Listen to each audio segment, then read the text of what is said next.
Welcome to the place where dreams come true, where everything you want can be yours, if and only if you're willing to work for them, you're willing to hurt for them, but most of all, you're willing to be first for them. Look, I'm going straight to the top. I don't know how I would stop, like it or not.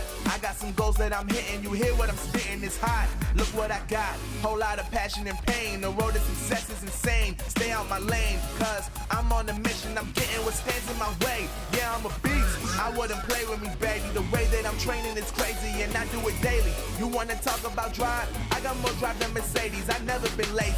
I'm in the room, it's a red alert. You wanna compete? Well, get better first. I got 10 toes in the dirt, push through the hurt just to show them my worth. I'm the best. Yeah, I'm the best. I never stress. I know what's next. I'm who they test, like we playing chess. But I'm unimpressed, so now let me flex. Yeah, I'ma work through the struggle and hurt, cause I know my worth, and I gotta be first. Yeah, I gotta be first. Look, I don't want anyone's sympathy. I understand what is meant for me. I give my focus and energy. If it's meant to be, then it's meant to be. But mentally, I'm undefeated. They hear that and say I'm conceited, like there's no reason. Like I don't beat them and come back again just to teach them that when you work under pressure, you reach higher measures. They'll try and bring you down, but you cannot let them, and only get better and focus on cheddar. Eye on the prize and you'll become a legend. Like, when I'm in the room, it's a red alert. You wanna compete? Well, get better first. I got 10 toes in the dirt, push through the hurt just to show them my worth. I'm the best. Yeah, I'm the best. I never stress. I know what's next. I'm who they test, like we playing chess. But I'm unimpressed, so now let me flex.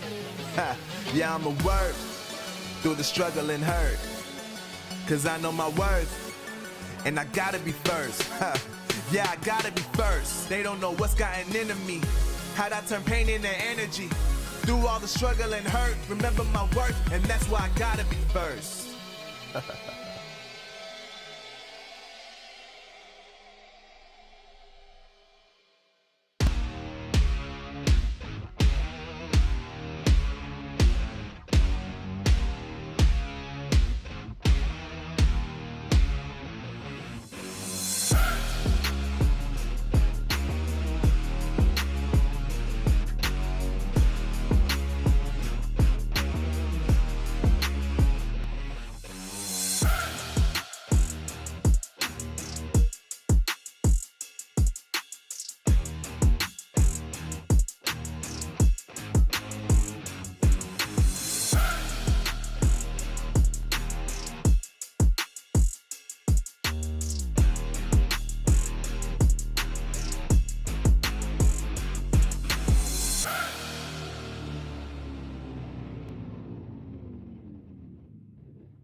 Welcome to the place where dreams come true, where everything you want can be yours, if and only if you're willing to work for them, you're willing to hurt for them, but most of all, you're willing to be first for them. Ha! Look, I'm going straight to the top. I don't know how I would stop, like it or not. I got some goals that I'm hitting. You hear what I'm spitting? It's hot. Look what I got. Whole lot of passion and pain. The road to success is insane. Stay out my lane, cause I'm on a mission. I'm getting what stands in my way. Yeah, I'm a beast. I wouldn't play with me, baby. The way that I'm training is crazy, and I do it daily. You wanna talk about drive? I got more drive than Mercedes. I've never been lazy. I'm in the room, it's a red alert. You wanna compete? Well, get better first. I got 10 toes in the dirt, push through the hurt just to show them my worth. I'm the best. Yeah, I'm the best. I never stress. I know what's next. I'm who they test, like we playing chess. But I'm unimpressed, so now let me flex. Yeah, I'ma work through the struggle and hurt, cause I know my worth, and I gotta be first. Yeah, I gotta be first. Look, I don't want anyone's sympathy. I understand what it's meant for me. I give my focus and energy. If it's meant to be, then it's meant to be. But mentally, I'm undefeated. They hear that and say I'm conceited. Like there's no reason. Like I don't beat them and come back again just to teach them that when you work under pressure, you reach higher measures. They'll try and bring you down, but you cannot let them and only get better. Clash Royale is a game that can be played in tons of different ways and in tons of different places. You can play on a phone, on a tablet, at the library, at home, on top of a mountain if you have good enough reception. And of course, you can play all different types of game modes. Juicy, how do you feel about Mega Draft? Mega Draft, the best game mode of all time. It's pretty darn good. Mini, how do you feel about duel mode? Oh, it's going to get a 10 out of 10 from me. And we all know old school, I love 2v2. Well, all that happens in this event. Season 4 of the Snapdragon Pro Series starts right now.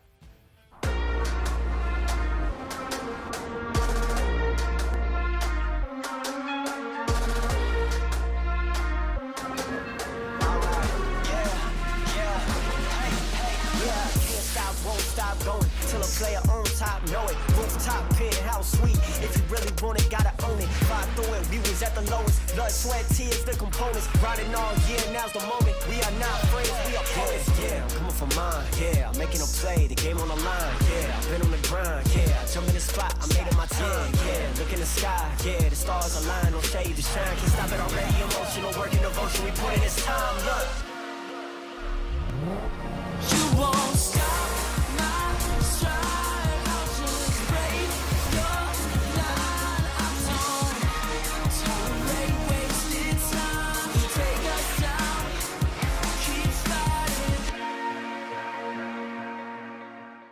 The Snapdragon Pro Series powered by Samsung Galaxy is brought to you by Snapdragon Elite Gaming, Samsung Galaxy S23 Ultra, Monster Energy, and DHL. Hello and welcome to the Snapdragon Pro Series powered by Samsung Galaxy. I'm Rich Slayton, joined by Jackson Juicy J. Wall and Mini. This is going to be a phenomenal day because we are kicking things off with the 2v2 Open Finals, my favorite game mode. We have 16 teams playing through a single elimination bracket for glory, for prizes, and of course to show which pair can be the most dominant against our other squads. Now, Juicy, I know you love an event like this one where we get a really wonderful mix of lesser known, newer players and some of the best in the business going head to head. Absolutely. You know, this tournament, it's great for those new names to make a name for themselves in the Clash Royale scene, especially with a tournament game mode like this, 2v2. 2v2, it's all about communication, and it's all about just making smart plays with your teammates. It's not normal, so these new players have a great chance to really succeed in a tournament like this. Now, not the only big difference for many of these players who might be competing in 2v2 kind of for the first time, not having that old school CRL experience, but Mini, this is the first time we're playing 2v2 in the Evolution era. How might these EVOs impact the way 2v2 is played? Such a big shift, Rich, from the 2020 CRL teams meta that we saw long ago. Got Evo Barbs, Evo Knight, so many different cards that are so polarizing, that can be win conditions, that can defend a lot of different archetypes and be played in combination with win conditions of their own. I'm really interested to see the synergies that teams will be able to come up with, and it's going to be a great day here at the Snapdragon Pro Series. Of course, we'll see all that kicking off very soon, but this is not the only piece of the Snapdragon Pro Series. We mentioned top of the show, Mega Draft, Dual Mode, and 2v2. This is the era of everyone. That means you, yes, you can participate. To find out more about how to either watch this program or to get involved yourself, follow us on all social media at ESL Mobile, and there you can find information as it pops up for all of these events. You want to get even more involved, though? Go ahead and join us on Discord. The link right below me right now for your chance to find out how to participate and be ready to register right when it comes up. ESL Mobile, of course, the Snapdragon Pro Series, bringing you lots of competitions, not just here in Clash Royale. If you play Brawl Stars, if you play Clash of Clans, if you're a mobile gamer at all, this is the place to be. This is the place to play so you can get involved and get your piece of the action. Speaking about pieces of the action, Juicy, we have a pretty juicy prize pool, not just for today's event, but for the Snapdragon Pro Series Season 4 overall. Absolutely. Season 4 includes a $25,000 prize pool. In this 2v2 event today, we have a $6,000 prize pool. Starting 5th through 8th, we have $350. If you can just win one that first round, you're going to make it to that top 8 and secure that prize. And we're working all the way up to the grand prize total of $1,400. Let's go ahead and look at the bracket here and run through all the different ways these players are going to have to go through and succeed to get a chance to take home some money here. And you make a pretty good point there, Juicy, get a chance to take home some money because we have 16 squads, but if you looked at that last screen, the top 8 make money. So we're taking a look right now at the real most important match for many of these squads, the round of 16. That's the money match. You win and you are in the prize pool, but this is just single elimination, folks. There is no double elimination. There's no lower bracket. You win, you go home with some scratch. You lose, you are out and have to re-roll for our next season. And looking at these brackets, there are some names, Mini, that if you followed the 2v2 from last season, you might recognize this time around. We've got some repeat names. We got the LeBron James team that we all know I'm going to be supporting all day long of Bob the Rock and Sosa. We also have Team Mo Light and Lucas making their return. They're going to be going up against Asaf and Nate in our first matchup of today. Down below, we also have SK Emkers, Dominic, and Faust, one of the names from Season 3, who tore it up with their synergy and gameplay. Down below, we also have a Colombian team of Lord Sebastian and Cody Go. Very interested to see that one, a dark horse pick that we haven't seen before here in the Snapdragon Pro Series.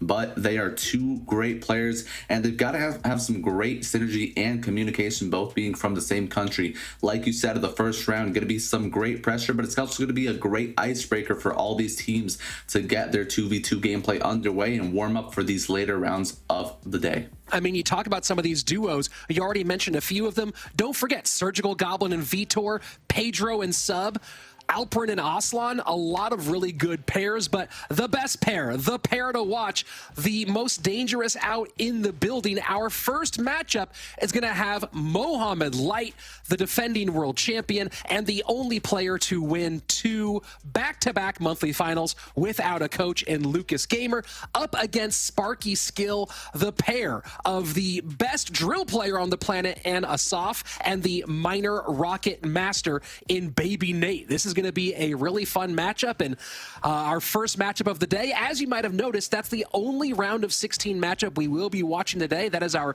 featured match. The rest of the other matches will take place off screen so that we can move past this first round and get into all the big money top 8 elimination matches. Once we get past this round of 16, all the quarterfinals, all the semifinals, and our grand championship will all happen today here on screen. You'll be seeing all of that, so make sure you stick around for the entire program. It's going to be an absolute blast. Speaking of an absolute blast, let's get into some of these matchups, get into some of these teams that we're seeing today. Juicy, obviously, any team that Mohamed Light is on is an immediate favorite. For you, who comes in right behind that duo? Honestly, the players that I really have to talk about is Vitor and Surgical Goblin. They are actually able to upset and beat Light and Lucas last season in the Snapdragon Pro Series. So that is definitely going to be the second pick here for me today. I think they have a fantastic shot of winning this grand final. And not only that, both of those players actually have experience playing 2v2 in the old CRL teams days, including Surgical Goblin, who went on a 5-game run, crushing 2v2 alongside his former teammate Canario for Team Liquid. So a really good 2v2 pair there. Minnie, same question to you. Let's take Mo and Lucas out of the equation. I think they're most people's favorite pick. Who else do you have on your radar as really dangerous in this competition? That SK and Emker's combo with Dominic and Faust is definitely one to be reckoned with. We've seen it before. Once again, Juicy's pick, 100% a force to be reckoned with as well. There's no shortage of talent here today. Dark Horse pick, I'm definitely going to have to go with the Colombians. Definitely super excited to see the decks that they're going to be able to bring to the table today. Both great RG players. Really excited to see maybe some double RG Evo as well. So I'm just really excited to see them, but just so much talent here today that I'm super excited to see. That duo being Codigo and Lord Sebastian. Codigo, one of the longest time veterans we have out here, played back all the way to season 1, the 2018 season of CRL Latin America, helping carry Cream to a second place finish in that region. So a very experienced 2v2 player as well. Minnie brings up the idea of the dark horse pick here, Juicy. Who do you have as your dark horse for this competition? You know, that's a tough one. I mean, I think my dark horse pick is going to go to Nate and Asaf. And I know that's crazy to pick, especially since their first round opponent is Mohamed Light and Lucas. But, you know, I would give it maybe a 35% chance they're able to beat Mo Light and Lucas with that really good Miner Rocket plus Drill Fireball synergy, maybe paired with some Evo Knights, some Evo Barbs. If they can win that first round and knock Mo out, then they're going to have that momentum to take them forward for the rest of the tournament. Well, that's a pretty great pick. I know that I'm keeping a close eye on a team that no one's mentioned here yet, really, and that's the duo of CRL World Finalist and number 2 seed, Pedro, with a guy who, in my opinion, might be one of the most improved players of the year, nearly made World Finals in sub. 2 Brazilians, very, very talented. Of course, don't have the same experience playing 2v2 as some of our marquee teams might have here. So the question is, how well do they synergize and play some great 2v2? But certainly 2 very talented players in their own right coming together. Let's move on a little bit and talk about meta here. Of course, you guys were casting some of the 2v2 from last season. Minnie, I'll start with you. Obviously, Tornado, very dominant overall, pretty much a must play for a lot of players in a 2v2 match for so much of control. What are some expectations you have, though? Are we going to see a pretty varied meta, or are there a few decks that are going to kind of drive our competition today? What I love about these tournaments, Rich, is that they always create a sort of mini meta. All these players are sort of adapting based off what their opponents are playing, what the other matchups are showing. And what happens here today without there being bans in 2v2 is that you have to be really careful with the types of decks that you're playing. You mentioned Tornado being a super important card in these decks, Hog Rider being one of the more prevalent cards in the game, Tornado being one of the more useful and high utility cards in the game, completely negating a Hog Rider card in the game. So not going to be too much Hog Rider today. I expect maybe some Hog Freeze, Hog EQ combos here and there, but mainly I'm going to expect some Hog Rider, not Hog Rider today. A lot of RG, lots of lava, and especially from these minor drill players such as Asaf and Nate, a lot of drill decks because those synergize well with the Fireball fireball and poison spam that goes well in 2v2 so a lot of players underestimate how much damage you can get with spell cycle in 2v2. The tower's at 700 and you just cycle a fireball, a poison, and drills on the tower, and the tower takes 700 damage to win the game.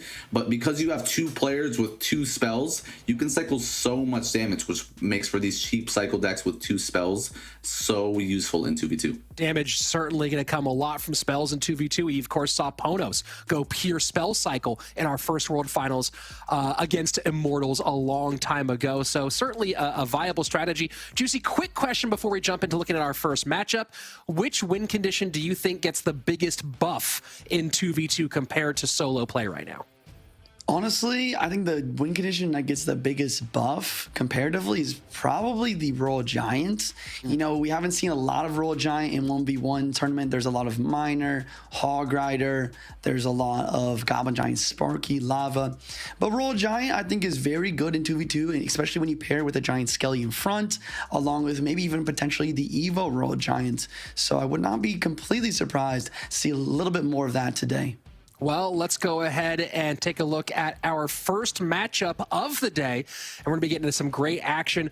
Kicking things off, it's going to be the former world champion, or let me put it this way, defending world champion, the greatest of all time, Mohamed Light, against the Brazilian who has made multiple World Finals appearances and is exceptionally talented, in Lucas X Gamer. Across from them, will they play Sparky? That would be kind of a surprise maybe here in 2v2.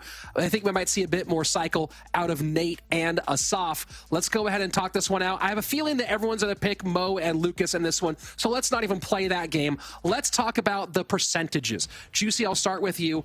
What percentage chance do you give this to for Nate and Asaf to upset Mo and Lucas?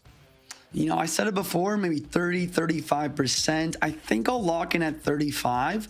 You know, Miner and Drill, very consistent, very synergetic win conditions in 2v2. They have a similar components, and they do quite well with the different spells that these players are very good with as well, with the rocket and that fireball. Many mentioned before that spells can be almost a main factor for damage as well in 2v2. If there's perfect defense on both sides, a lot of the time those spell cycles are going to matter a lot, and these players, they're very good at it. 35%, you know, it's definitely a pretty high percentage to maybe make that upset, but I believe in them, and with their gameplay combining, I can definitely see it happening. Minnie, do you agree with Juicy here on that assessment? Is 35% the mark that you would? Is this a 65-35 matchup of Mo and Lucas versus Asaf and Nate? I mean, the assessment is fair. Nate and Asaf, really great players, especially in 2v2 when they can really synergize. But hey, enough about the assessment. Let's go ahead and get right into a gameplay and see what these guys got. Asaf and Nate versus Mo and Lucas. Here we go. Let's jump right. Oh, I guess the game is not ready yet, so we'll hold off on that for just a moment. But don't worry, folks. We'll be getting you some gameplay here in just 1 second. So go ahead and finish your thought, Minnie, about that breakdown. You know, 65-35. Do you move that needle over a little bit more one way or the other? The only reason I'm inclined to shift it just a little bit less, maybe 25%, is because there's Drill and Miner. You expect this from Asaf and Nate, and Mo and Lucas, you already know they're working with Jeebas, so maybe they're going to be a little more prepared for this, being Mo and Lucas from the analyst side. So that's the only thing that they would have against us. All right. Let's go ahead and get into it. All right, and we'll say goodbye to Minnie for a moment as Juicy and I jump in here to this matchup. You can see Mo, Lucas top of your screen, Asaf and Nate at the bottom, and so far so cycling from these two, looking very similar on both sides, although the bowler Exy combination from Lucas and Mo here, Juicy. Bowler and Exy, very interesting. There's going to be a lot of spell value coming out from that. The poison does get the job done there. The bomb turret is going to do a great job of finishing that out as well. I can't help but say that maybe Nate and Asaf actually have a small matchup advantage here just because of that a little bit quicker cycle that they have going on here. An Evo Mortar being played by Lucas. Mohamed Light opting for the Evo Knight here. Mortar seems like an interesting choice in a 2v2 match these days.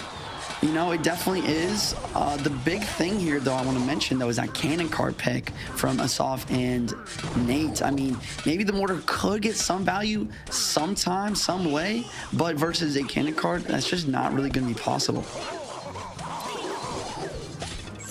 So here we go, 2170 right-hand tower, setting up the executioner, and this is interesting because we're not seeing wall breakers so far from Mo and Lucas. Definitely possible, but it kind of feels like this is going to be more of a minor control look out of Mohamed Light and Lucas. Maybe some NATO counterplay potential, as we just saw.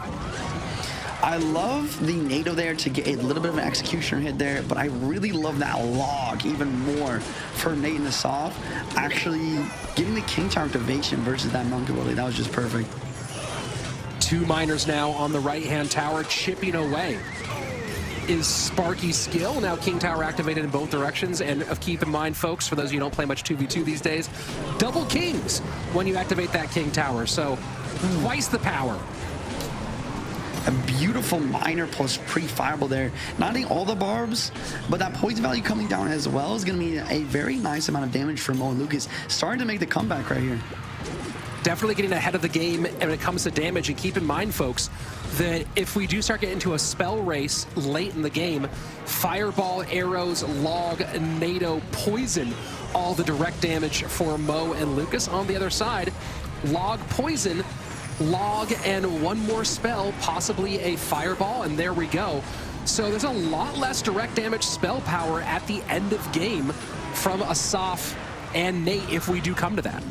That's a great call, Rich. And the other thing is those arrows are going to do a great job on defense as well as even on offense to predict those guards to allow that minor chip damage. So I really love the deck pick here from Mo and Lucas and his team, especially Jeebus there, allowing for that more spell damage.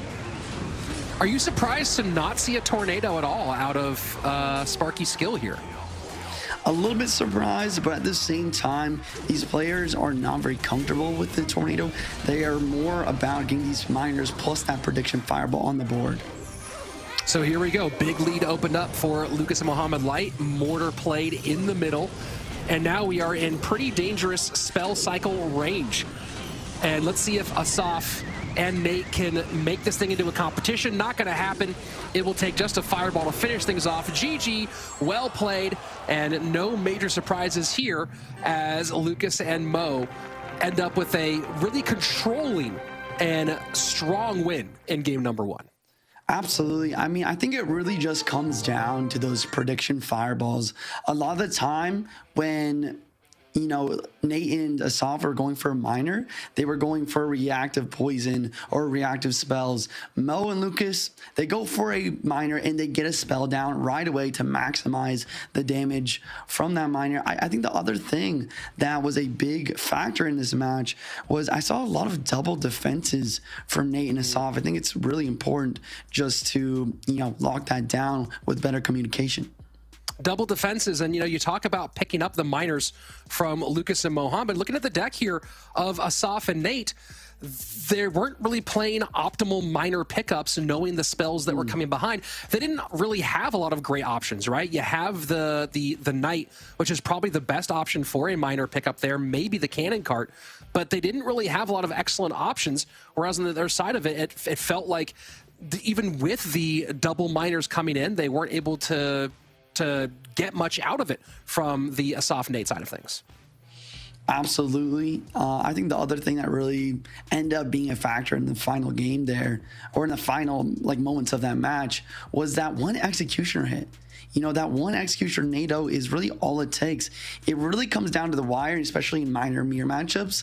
Any little damage that's not from a spell or a minor is going to be so important, and that one executioner hit from Mo and Lucas is all it took to get that damage lead to secure the win. And that was pretty big, and that was one of the interesting things we saw earlier, right? Both the bowler and the XE plus NATO combination, those two creating some really nasty counter push potentials in what was essentially a control deck except for those pieces. So getting creative early on, really, I don't know if is that kind of the thing you expected, this kind of deck construction from the Mo and Lucas duo, or were you thinking something a little bit more quote-unquote traditional? Honestly, I expected something else. I expected maybe, I don't know, a drill plus fireball, or maybe just even lava potentially, especially in the meta that we are in. But a very weird minor variation using Executioner and Bowler, I guess, just to make sure that they have some sort of defense for any beatdown. But yeah, it looks like they're going to be running it back with the same exact deck. It's going to be interesting to see if they can pull off another win with this crazy one. And, you know, if it worked once, why not go back? And interesting little shifts here, maybe going to Lava Hound for Asaf and Nate, as we're seeing the Inferno Dragon, Mega Minion, Flying Machine. How will that fare if this is the case? I mean, they might be running right into Executioner again. Absolutely. I think they're going to have to try to make a dual lane pressure with, like, one lava on the left, maybe one lava on the right, or maybe at the very least they have a lightning in their deck to deal with this Executioner. But is that going to really even matter right now, as there's so much damage coming through on this right hand side? Quite a lot of damage, and now they need to make a catch-up play. And what an interesting tornado to the opposite lane. I mean, I see that obviously it's going to take the Flying Machine out of support for the Lava Hound. Is this because they expected their Exy to be going down fairly quickly?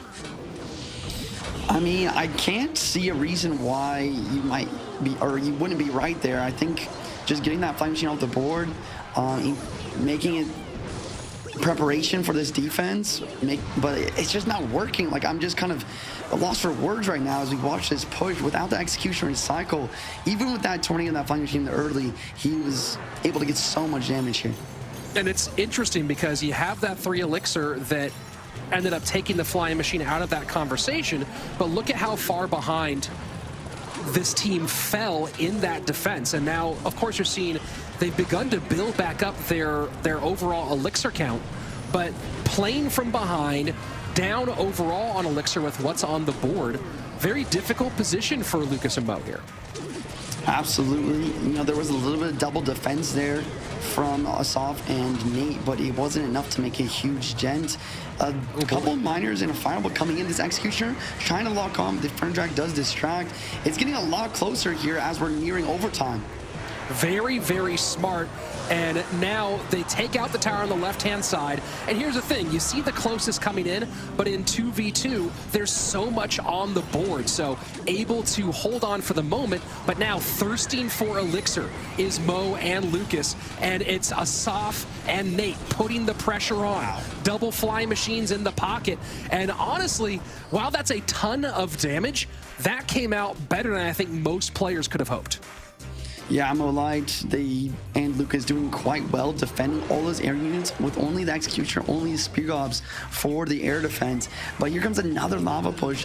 Executioner is really the only thing they have for it, so they're going to pressure in the pocket instead. And getting the activation of the Monk ability fairly late here. NATO to pull back, and that's going to be tower in spell range. Asaf and Nate looking to play spoiler here. All it'll take is the fireball. Don't even need it. Death damage gets it done. GG, well played. And that 65-35 looking a whole lot better here, Juicy. Absolutely. I mean, I was very interested to see them play that deck again, Mo and Lucas. I mean, only Executioner, only Spear Gobs. It's obvious that Nate and Asaf are going to want to switch to an air-based deck to make full advantage of that. They also did a great job with their spells to wipe out those Executioners, as we're seeing right here. And that Monk, the poison, it just wasn't enough to deal enough DPS to deal with those lava pushes. It looked kind of close at one point, but like you said, after making a huge play to take that right side tower, Mo and Lucas were just down so much damage, not able to, or not damage, but elixir not being able to deal with that huge monster lava pushes that Asaf and Nate were able to just mount here versus their opponents. You know, you see the slight adjustment of bringing Monk into the deck for game number 2, but I'm a little surprised, you know, you're making the call that it was likely to see Asaf and Nate try to maybe go to the air, maybe try to go somewhere a little bit heavier. Are you a bit surprised that there wasn't a defensive building put into the mix here rather than getting the Monk in this 16-card double deck? I'm so glad you mentioned that because I was thinking the same exact thing. A lot of the time, maybe you can get away with just having executioner for that air defense, but you absolutely need a building to be able to pull those balloons, or at least if you have that Inferno Tower, you have a bit of lightning baits and some more air defense, some more ways to deal with the Lava Hound as well. Well, and that's one of those really interesting things, about 2v2 deck construction, is how do you balance out cards that have certain roles? So you look at this and you see the Mortar is the pull card and the Xe is the DPS card for your air defense.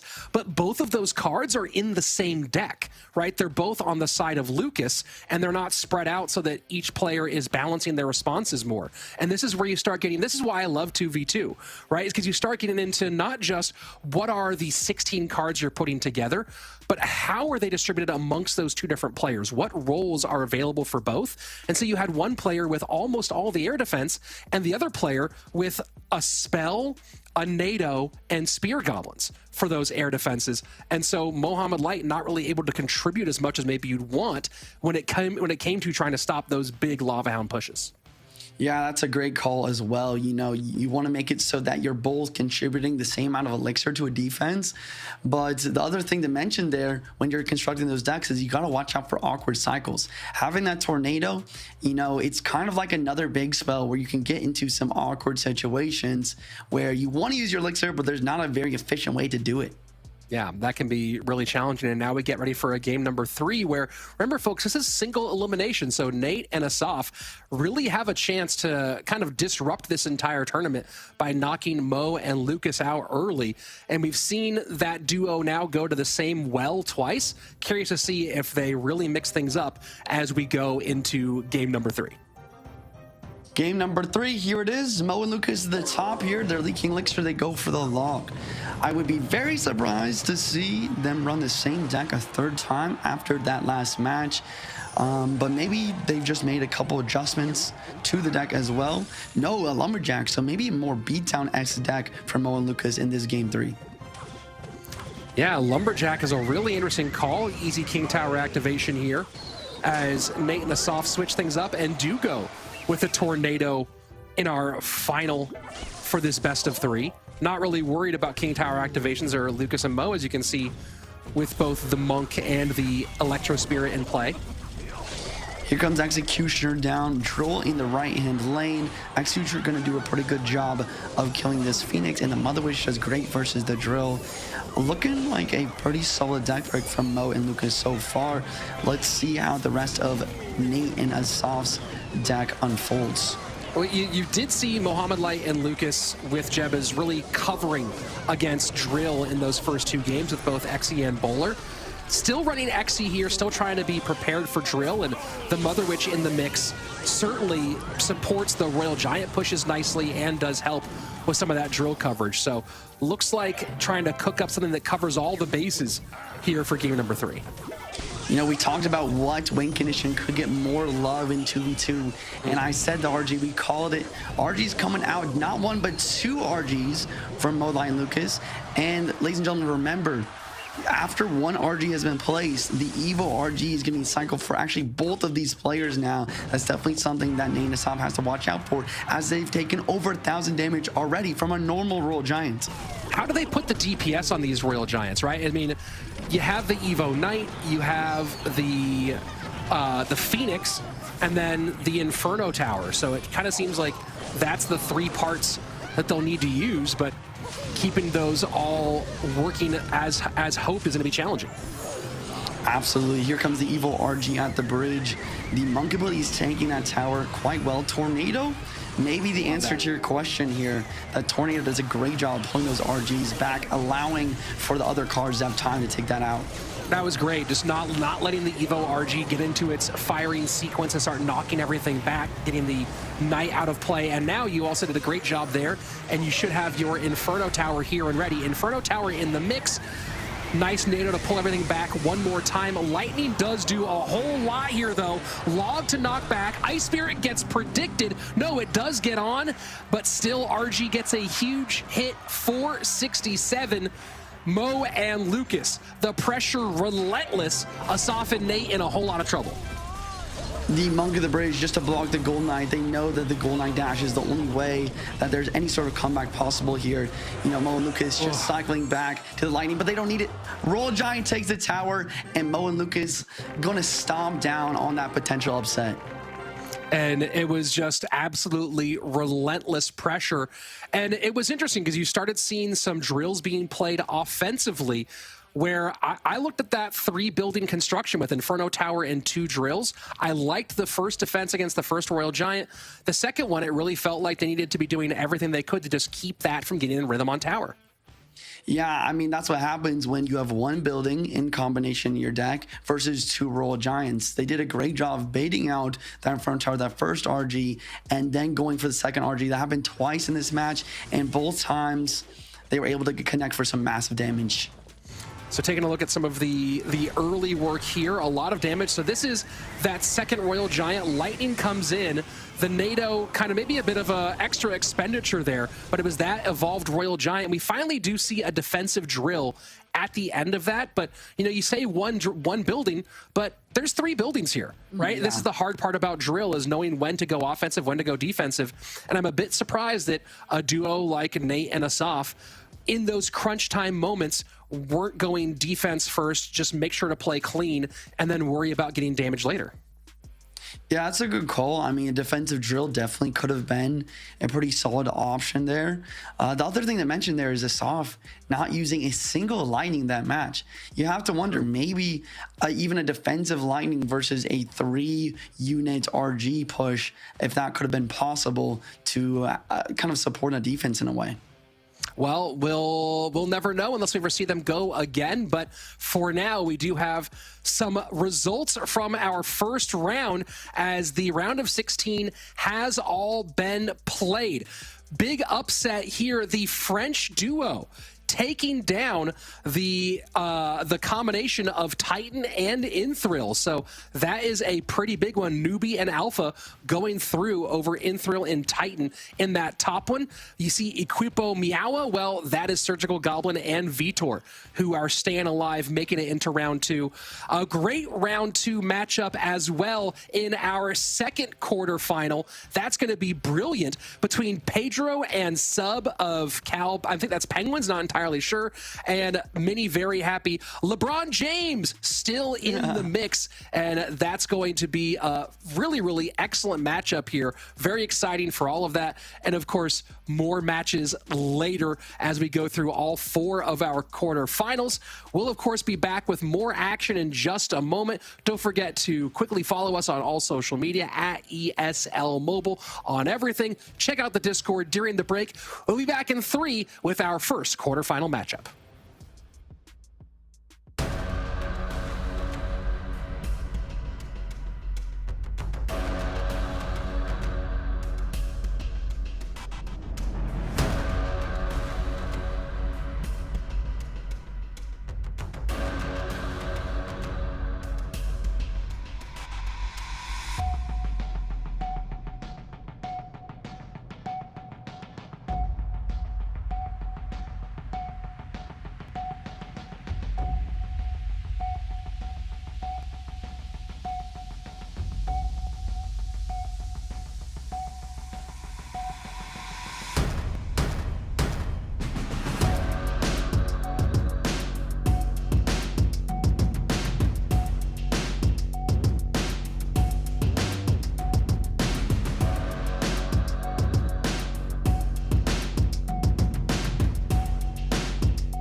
Welcome to the place where dreams come true. Where everything you want can be yours. If and only if you're willing to work for them. You're willing to hurt for them. But most of all, you're willing to be first for them. Ha! Look, I'm going straight to the top. I don't know how I would stop, like it or not. I got some goals that I'm hitting. You hear what I'm spitting? It's hot. Look what I got. Whole lot of passion and pain. The road to success is insane. Welcome back to the Snapdragon Pro Series 2v2 edition. The upcoming match here, we have another situation, another upset potential. It's Newbie and his teammate here going against the last season's champions for the 2v2. It's Surgical Goblin and Vitor. Newbie and Alf versus Surgical Goblin and Vitor. Minnie, who do you got here on this matchup? Vitor and Surgical Goblin coming out hot from their last season win. You know I gotta rock with them. I've seen these guys hand in hand, live events, offline, online as well. They've got chemistry, they've got the game knowledge, they've got everything it takes. Already seen them win season 3. They're looking to repeat. Juicy, what do you say? You think we got an upset here between Alpha and Newbie, or you think we're gonna see the champs pull it off again? I think it's really tough to make an upset here, especially with these players and their one-trick decks. Newbie, very, very good golem player. I've played him on ladder a few times. He loves to go Lumberjack, eat barbers at the bridge, first play, which is just absolutely insane. Alf, a drill rocket player. I feel like there's not a lot of synergy in between those play styles, but you know, what do you think? Is it possible we see a mix of golem and beatdown, or just beatdown and control in this matchup for 2v2 here? Well, both players are friends, so definitely the chemistry is there. I love that you mentioned the golem. It's not something that we've seen in 2v2 a lot lately. And you do mention the drill from Alf. It's definitely a route that we've seen. We saw a lot of it in the previous set. But here we go. Split barbs at the back from both players. Maybe a little bit of lava here. Evo Knight and the Evo Barbs from Vitor and Surge. We see the split of the Skeleton Dragons and arrows come out. Minnie, is this a lava mirror matchup, or do you think Surgical and Vitor could be using something else? Well, there's your answer. Vitor and Surge rocking that drill, and it looks like up top could also be that, as we see log and arrows. Could also still be lava with that flying machine. But in 2v2, the spells are more open. We saw in the last set log and lightning beams in a drill deck from Nate and Asaf. So definitely a possibility for it to be drill as well. Here comes the drill. We have an Executioner and a Gold Knight behind. If they have a 20-given cycle, this could be massive. They decide to not go for it. Okay, they go Fireball NATO instead. I can't help but think that's a mistake. Do you think that there is a better option for gameplay there? I mean, slightly over-aggressive, especially in single elixir. Gonna go ahead and capitalize with the balloon, and we can confirm that it is lava. Don't really like that lightning just because it doesn't achieve anything. It doesn't take out the bomb tower. Yes, you do get that hit on the tower, but that lightning didn't take out the bomb tower. So I felt you could have complemented that push a little bit better, maybe set up in the back. However, we have a reset, and now we've got the punish here from our 2v2 champions. Defense in the bar from the middle with the barbs, and the knight to pick up the drill. Interesting double log to try and kill the opposing barbs. It's not really going to work out, but this magic archer is definitely a threat, getting so much shift damage here. And it doesn't seem like Alf and Newbie have got a fireball in their deck, or maybe they just want to save their elixir. Drill coming in once again. Pressure relentless. Prediction Miner, love that, knowing that it would go in front. And that's a great read because they don't have a splash damage card in cycle because they use that bomber, and they have to place a card that doesn't do splash damage prior to the drill spawning, and they get the pickup with the miner. So great read from them there. This drill gonna get arrowed down, and now they have a lava coming in on the right hand side. Let's see how these boys defend. Executioner down, Flying Machine over the river, trying to snipe up opposing building, but the barbs distract, and those Skelly Dragons do a great job. Fireball obviously not enough to kill the Eggsy. Lion comes down, Evo Knight stopping the bomber, but that balloon gets the tower here, and the NATO's late, and we're looking at a tower down situation here. Minnie, which players, which deck has the advantage in a tower down situation? I gotta give it to our reigning 2v2 champions strictly because the executioners are going to be able to be cycled, the defenses are going to be more cheap, while the pressure, like we've seen throughout this match, is a lot more constant and Chieve on the other end from Vitor and Surge with the Magic Archers and Drills, and it forces out so much elixir on the back foot from Alf and Newbie. But let's see, Drill coming on the right hand side while they're defending a Lava Loon push here. Here comes that Lava Loon, Magic Archer and Eggsy doing a great job to take everything out. Lightning does get a bit of value, but this Gold Knight gets even more, dashing through all the barbs and making the tower here for some pretty solid damage. It seems like you were right on your pick here for which deck could have the advantage. What does Alf and Newbie have to do to make this comeback? They definitely have to start rolling their troops from the back as opposed to playing their lava first. Definitely here defend with their troops. There's some barbs on top of the Magic Archer, would have transitioned good to maybe play a lava at the bridge. The problem with playing their barbs at all is that their bomb tower is always a good structure to defend the balloon, and if they have barbs on the field, it's also going to attack that. So they really have to try to get good lightning value to kill the executioner, just like that. We asked for heads up drill though from our defending 2v2 champs and a NATO to complement. However, Flying Machine on the tower, and this is damage, Juicy. Absolutely, Evil Knight going to stop the remainder of the evil barbs. Alf and Newbie doing a great job of trying to come back here. Pre-log on the Spear Gobs, not going to break through. Here comes the counter attack. We have a double drill coming in on different tiles. Knight pre-fireball for barbs. Those goblins are locking on tower. They're doing so much damage. The log comes through. They just need one more set of big spell or maybe a Magic Archer to the bridge to finish this game. And that was a beautiful sequence of events from our defensive world champs. You saw that Magic Archer lined up with Cage while they're worrying about the drill. When you have so many moving parts on offense, that's what makes you such a lethal combo. The drills are going in, you place a defensive Cage to distract whatever is coming. Whatever. You have two world champions who have been in the game for so long. You have a Magic Archer on top of your Cage in less than a second, and less than 10 seconds later, your tower is gone. Great game. I like the synergy from the Frenchmen. They're able to hold up a lot better than I expected against such a formidable combo that is Vitor and Surgical Goblin, but I just really like how our defending world champs played this, Juicy. Beautiful. I mean, you're absolutely right. It's some great calls there. Looking at the replay, we saw the late NATO. That's one of the probably the only mistake that they made during this match, or maybe they just didn't have enough elixir for it. But we looked at the tower down situation. We saw some lightning value come through from the opponents, but it just wasn't enough. And then finally, the double drill. Is that something that we'll see more in this 2v2 mini meta, as you said at the beginning? It seems like those Goblin drills paired together with the pre-fireball is almost unstoppable. Yeah, it's one of those things, right? One of the difficulties about this 2v2 without bans is you have to try to cover all your bases while playing to your strengths. And you honestly can't cover everything, and that's what played against Alf and Newbie in this one. They had a great Lava Hound deck, and they managed to take a tower, but at the end of the day, they just didn't have a splash card like a Dark Prince or Royal Ghost to get them out of those sticky situations in that tower trick situation.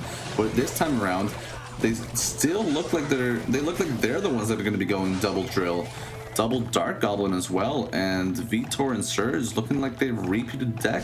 And this looks like a very similar one that we saw from Mo and Lucas with some slight variations, but Executioner being a highlight today. Here comes the double barrel on the left-hand side. NATO is going to activate King. Skelly Drags do a great job of doing their very best versus this Kelly Barrel. Interesting. So we have double bait versus a repeating deck from Surgical and Vitor here, looking to use that double drill deck again. I mean, who would you give a matchup advantage here in this situation?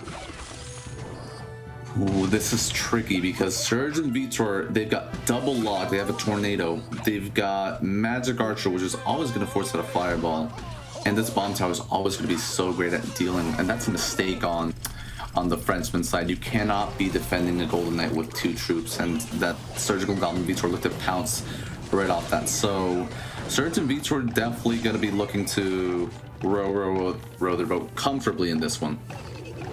That's a good call. On the other hand, Alf, you know, they have decent defense versus these drills. With this Skelly King this time, not just relying on the Knight and the Barbs, but once that Skelly King's out of cycle, these drills become absolutely threatening with the Evil Barbs on top of that as well. And it just doesn't seem like Alpha and Newbie have the correct cards in cycle to deal with something like this. The Evo Barbs, so explosive here.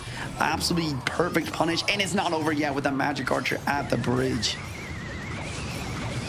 Looking for the lineup with the tornado. Get it. Watch out on the counter push though, because that Evo Knight could be dangerous. Double barrels there. Perfectly timed. Goblins on the left get a little bit of damage, but those King Towers activated prevent the bulk of it. Tower on the right hand side down to 600. Looking to capitalize at that used up bomb tower, but these Skull Dragons are going to do a great job of cleaning up. Crunch time for Les Chevaliers, and Vitor and Surge looking to close this one up. Absolutely beautiful gameplay from Surgeon Vitor. Using the Ice Spirit's actually perfect. I want to really note that Ice Spirit micro that we've seen so far in this match to full counter the Goblin Barrels, but also to deal quite well with those Skeleton Barrels. And that is going to be GG's, ladies and gentlemen. Surgical and Vitor taking a clean 2-0 sweep versus Newbie and Alf. GG's. Perfectly played from our reigning champions, and that's what we say, right? They have got a mix of great deck picks, great gameplay, and great communication as well. We see some great defenses, and on top of that, some pile pressure in the opposite lane with some Evo Barbs, making their opponents struggle in this defense here. And as soon as they get that defense down, they capitalize on it with a Magic Archer and then a Tornado, and then they get a Tornado, and then that's the game. They can't come back from that with this bait deck. They have the perfect amount of answers throughout the entire game. Double log from Vitor and Surge, and it just seems like they just had a response for everything throughout this entire match. What do you think about the choice to use bait in this situation? Is bait kind of falling out of the 2v2 meta? I feel as though drill and miners combined with spells is just a better option in general. It seems like what we've seen today, bait in 2v2 has all time been one of the more renowned decks we've seen just because of the overwhelm component that it brings. But with the mini meta that we've seen today, we've seen so much drill, a lot of miner, a lot of cycle. So I'm not sure if this bait pick was the way to go, especially after seeing Vitor and Surge run this deck in game one and seeing them run it so comfortably. Absolutely. We see Equipo Miawa, aka Surge and Vitor, making it into the next round of the bracket, into that semifinals. The upcoming match, though, we have Penguinos versus LeBron James. Manny, tell me about who you got for this pick here. Listen to me, Juicy. Anytime that you ask me a question involving LeBron James, you already know who I'm backing. Last season, unfortunately, he suffered an injury in the last 2 minutes of that final game, causing him to lose in the finals. This time around, I've heard he's been in rehab, so hopefully we're going to get him on his A game. But let's give him 3 more minutes to cool off before we get him back in the arena. We'll be right back after this break. Welcome to the place where dreams come true, where everything you want can be yours, if and only if you're willing to work for them, you're willing to hurt for them, but most of all, you're willing to be first for them. Ha! Look, I'm going straight to the top. I don't know how I would stop, like it or not. I got some goals that I'm hitting. You hear what I'm spitting, it's hot. Look what I got, whole lot of passion and pain. The road to success is insane. Stay out my lane, cause I'm on a mission. I'm getting what stands in my way. Yeah, I'm a beast, I wouldn't play with me, baby. The way that I'm training is crazy and I do it daily. You wanna talk about drive? I got more drive than Mercedes. I've never been lazy. I'm in the room, it's a red alert. You wanna compete? Well, get better first. I got 10 toes in the dirt, push through the hurt just to show them my worth. I'm the best. Yeah, I'm the best. I never stress. I know what's next. I'm who they test, like we playing chess. But I'm unimpressed, so now let me flex. Ha. Yeah, I'ma work through the struggle and hurt, cause I know my worth, and I gotta be first. Ha. Yeah, I gotta be first. Look, I don't want anyone's sympathy. I understand what it's meant for me. I give my focus and energy. If it's meant to be, then it's meant to be. But mentally, I'm undefeated. They hear that and say I'm conceited. Like there's no reason. Like I don't beat them and come back again just to teach them that when you work under pressure, you reach higher measures. They'll try and bring you down, but you cannot let them and only get better and focus on cheddar. Eye on the prize and you'll become a legend. Like, when I'm in the room, it's a red alert. You want to compete, well, get better first. I got 10 toes in the dirt. Push through the hurt just to show them my worth. I'm the best. Yeah, I'm the best. I never stress. I know what's next. I'm who they test. Like we playing chess. But I'm unimpressed. So now let me flex. Yeah, I'ma work through the struggle and hurt. Cause I know my worth. And I gotta be first. Yeah, I gotta be first. They don't know what's gotten into me. How'd I turn pain into energy? Through all the struggle and hurt, remember my worth, and that's why I gotta be first.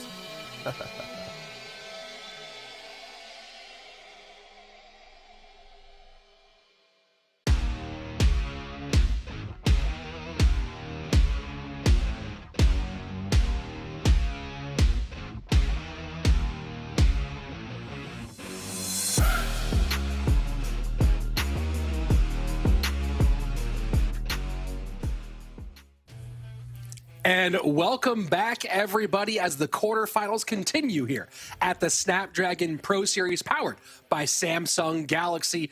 Mini, you just had a pretty solid performance, of course, by two very experienced 2v2 players in Surgical Goblin and Vitor. But now we move to a really interesting matchup where we have two teams, one who was a phenomenal duo in our last season, but came in with not much competitive 2v2 experience in Bob the Rock and Sosa.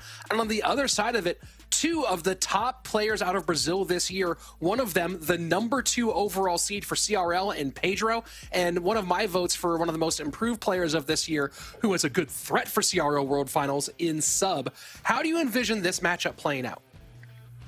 I love that you mentioned the rookie season that the LeBron James team had last season. They've gotten a lot more traction, so definitely this season is going to be a lot better for them in terms of the communication and figuring out what decks work better. And as far as Cal Pangos goes, Pedro and Sub, man, just in terms of raw talent and pure skill, these guys have got what it takes. I completely agree in Sub being, if not the most, one of the most improved players this year. I've seen this guy go from being on the Kalala semi-pro rosters to being up there sharing the stages with Lucas and Mo, and even with Pedro himself. This guy's really skyrocketed his game, sharing live events in Peru, in DreamHack. He's really been able to develop his game among the best of the best, and now he's teaming up with somebody who he's got a great amount of chemistry with, his Brazilian counterpart Pedro.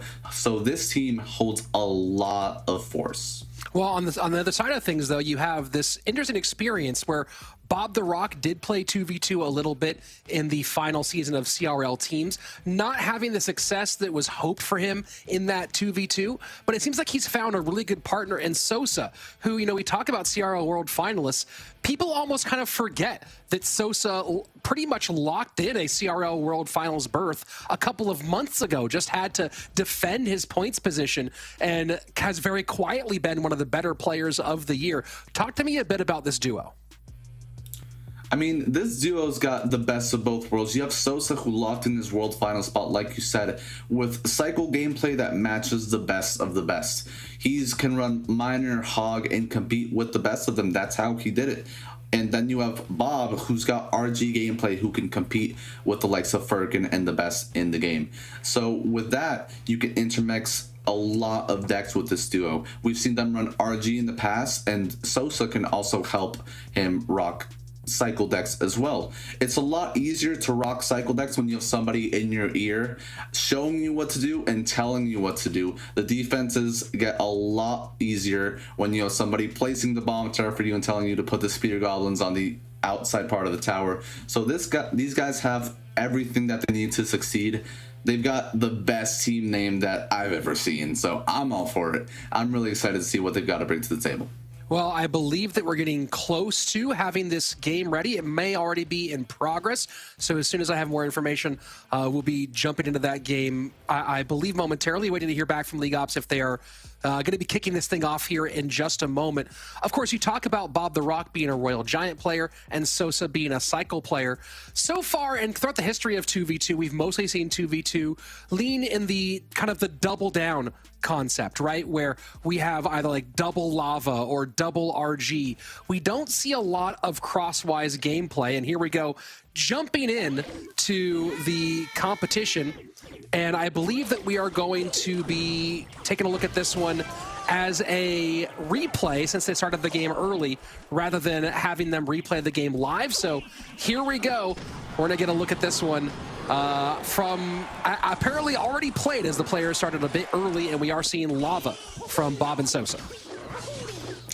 Yep, Bob and Sosa, LeBron James going the beatdown route, and Sub and Pedro taking a page out of Mo and Lucas with this Executioner deck that's been all over the place, complementing it with a Firecracker that we haven't seen today. In the first matchup today, we saw it just with the Executioner proving to have a little bit of difficulties dealing with all the skies damage.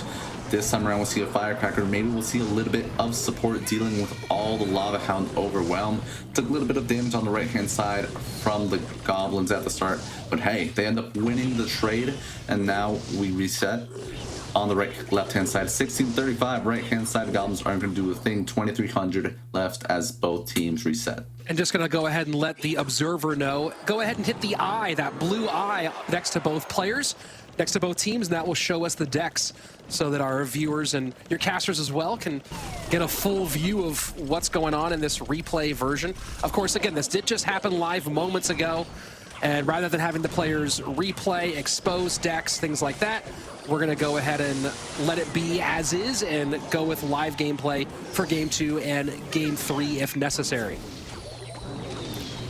And as this Lava Hound chips away, there we go, as we see the cards in hand. Fly Machine chipping away at this Knight as it takes the tower down to 2500. This Lava Hound's going to be dealt with. No, this tower's just going to be dealt with, taken down as the right-hand side push gets set up. Bomb tower in response, Gold Knight gearing up from the back as Bob the Rock and Sosa set up for a right-hand side Lava Hound push. We already know this Executioner is going to be in cycle. Pressure put on at the bridge, though. So far, so good for Bob and Sosa, and you see the Loon played low, popping the drill and letting the Splash Troops go ahead and get it off the board. Evo Firecracker being protected. Will she be able to do enough to take this tower down on the right-hand side? Bomb tower trying to work against both the drill and the wall breakers, holding on for the moment, but this Evo Firecracker just refusing to die. Can it get the damage that Sub and Pedro need as we are approaching the last few seconds of this round? Fireball coming down, going to take the tower. This Evo Firecracker just being a menace. Bob opting to not Fireball. It's been on the map for so long. And Evo Firecracker for Pedro's side is just going to be such a difficulty because you're going to need a Fireball at every single time. However, that means you can allocate the Lightning to the Executioner and the Bomb Tower. Got to try to look for that value as we saw in the Asaf and Mo matchup. Executioner coming down, going to look to deal with great Bomb Tower here to stop the Baby Dragon in its tracks, and that's going to be a great defense here. And kind of an ill-timed defense there. The arrows a little bit early, not killing the drill spawn goblins, so forcing the log play out of that as well. Can't really see the elixir due to it being a replay here, but we are seeing the real result, which is a lot of trouble right now for Bob and Sosa, as they are trying to put together a big downhill push, but a well-timed poison should be enough to wrap this thing up. Sub and Pedro out to a massive lead as we go into triple elixir.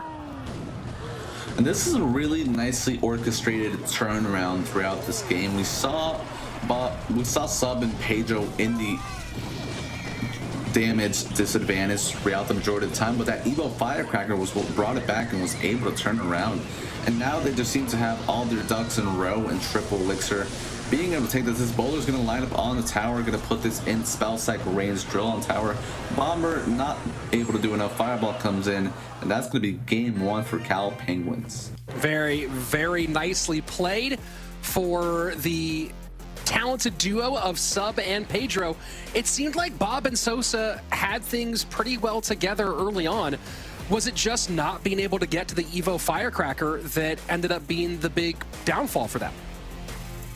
Yeah, I think their problem was just not fireballing it instantly, and as soon as it gets that initial value, you hesitate. You're like, do I fireball it now since it already got value? We should instead try to get value out of our troops. And then they protect it, you don't get value out of our troops, and you get stuck in this rabbit hole of not getting value. And that's just how the game gets put on its heels. And Pedro and Sub just did a great job of capitalizing off of the Firecracker, off of the Executioner. And we mentioned this in the last matchup when it was the same situation, a split tower in Lava versus Drill. The Drill can just do such an easy job at putting on split pressure, while the Lava has to allocate so much elixir and so much damage and allocate so much elixir to defend, while the Drill can just defend and pressure so cheaply. And looking like essentially running it back are these two teams, Bob and Sosa, feeling confident in the Lava play, maybe just kind of feeling like, hey, we made a mistake, we mismanaged the Evo Firecracker, we're not going to make that mistake twice, let's do it again. Yeah, this time around, looking to turn it around. Lava putting in work on the tower, taking down a 2300. No Executioner or Firecracker in cycle now. Double defense for this Drill, not the most economic of defenses, and Goblin still gets a stab through, and now they got to defend the left-hand side. Both players are going to reset here after this left-hand side is defended. Mine are going to be the defense of choice. And that's probably, you talk about some of the things that really set aside the classic top tier 2v2 duos, the Surgeon Canario, Sam and Morton, AC and RF, Faye and anybody, essentially. Hire and, who was Hire's? Solo Man. Right? You take a look at all those different duos, and the frequency of double drops on defense is so low. And some of that is by communication. Some of that is the ability to practice these matchups and really understand who should do what. And yeah, that Golden Knight dash was a real problem for this team. Yeah, and this tornado is going to make this right-hand side. They're just going to have to let it go. So opt to defend it. However, there is no Executioner or a Firecracker in cycle for the defense, but this double elixir might just be their saving grace because they're going to be able to cycle back to them before a real threat poses on the back foot. And Drill goes out offensively, poison for Lava Hound number 1, Lava Hound number 2 in. Bomber trying to prevent the damage from the Goblin, does not touch. So big defense, but any spell pretty much, or value. Yeah, big lightning value, huge lightning value. Fireball to clear, doesn't get the Executioner, and that could be a huge problem. Delivery to stop, and that should not be within death damage range. And no, it's not. 499 remaining, and now Bob the Rock and Sosa gonna have to spend a lot on that left-hand side to get that tower down and put themselves in a pretty big elixir hole. Can they make it happen? And that's just a great tornado and offensive pressure. Miner coming in, Lightning is gearing up. Is there enough elixir? No. Wow. And not quite enough time. You see the lightning striking, but it still has to get there. The speed of lightning, not quite enough to keep Bob and Sosa in the game. Very good job to get back into the mix, but man, this was just a complete domination by Sub and Pedro, and you talked about it here. Should they have just let that right-hand tower go and focus on supporting the push on the left-hand side? Yeah, I mean, that tower at 400 HP going up against the Drill Cycle, like, that's already in spell range. You want to be letting that go. And with the clock ticking down, I mean, there have been rumors that the shot clock calibration against LeBron James could have been a little bit skewed against his favor. So I do want to get some rechecks on that, just make sure that there is some fair play. Just make sure LeBron James isn't getting, you know, cheated on. But regardless, fair play. Sub and Pedro just showing why they're such a top-notch team. Clean 2-0, moving on to our semifinals part of the bracket. Nothing else left to say besides that they just completely dominated this matchup, Rich. They were phenomenal throughout that matchup, and they're going to go into some pretty solid territory in terms of the company they'll be keeping. Let's take a look at the bracket here to see the advancement of this squad through our single elimination. And this is going to be a phenomenal matchup. Sub and Pedro up against Surgical Goblin and Vitor. There should be fireworks, but of course that comes up a little bit later today. We still have 2 more quarterfinal matches coming for you, and a big one, the overall odds-on favorites in Mohamed, Light, and Lucas taking on Miramax and Legolas. I believe that's who that is, Lego through that group. I'll go ahead and try to double confirm that one, but a solid pairing of a duo out of the Ukraine. We'll see how they fare against the former world champion and his longtime friend and duo partner when we come back from this break. The Snapdragon Pro Series powered by Samsung Galaxy is brought to you by Snapdragon Elite Gaming, Samsung Galaxy S23 Ultra, Monster Energy, and DHL.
Welcome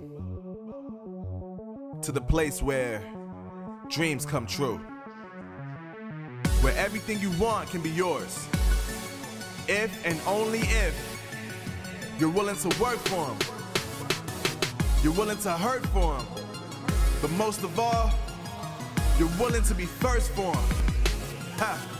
Look, I'm going straight to the top. I don't know how it would stop, like it or not. I got some goals that I'm hitting. You hear what I'm spitting? It's hot. Look what I got. Whole lot of passion and pain. The road to success is insane. Stay out my lane.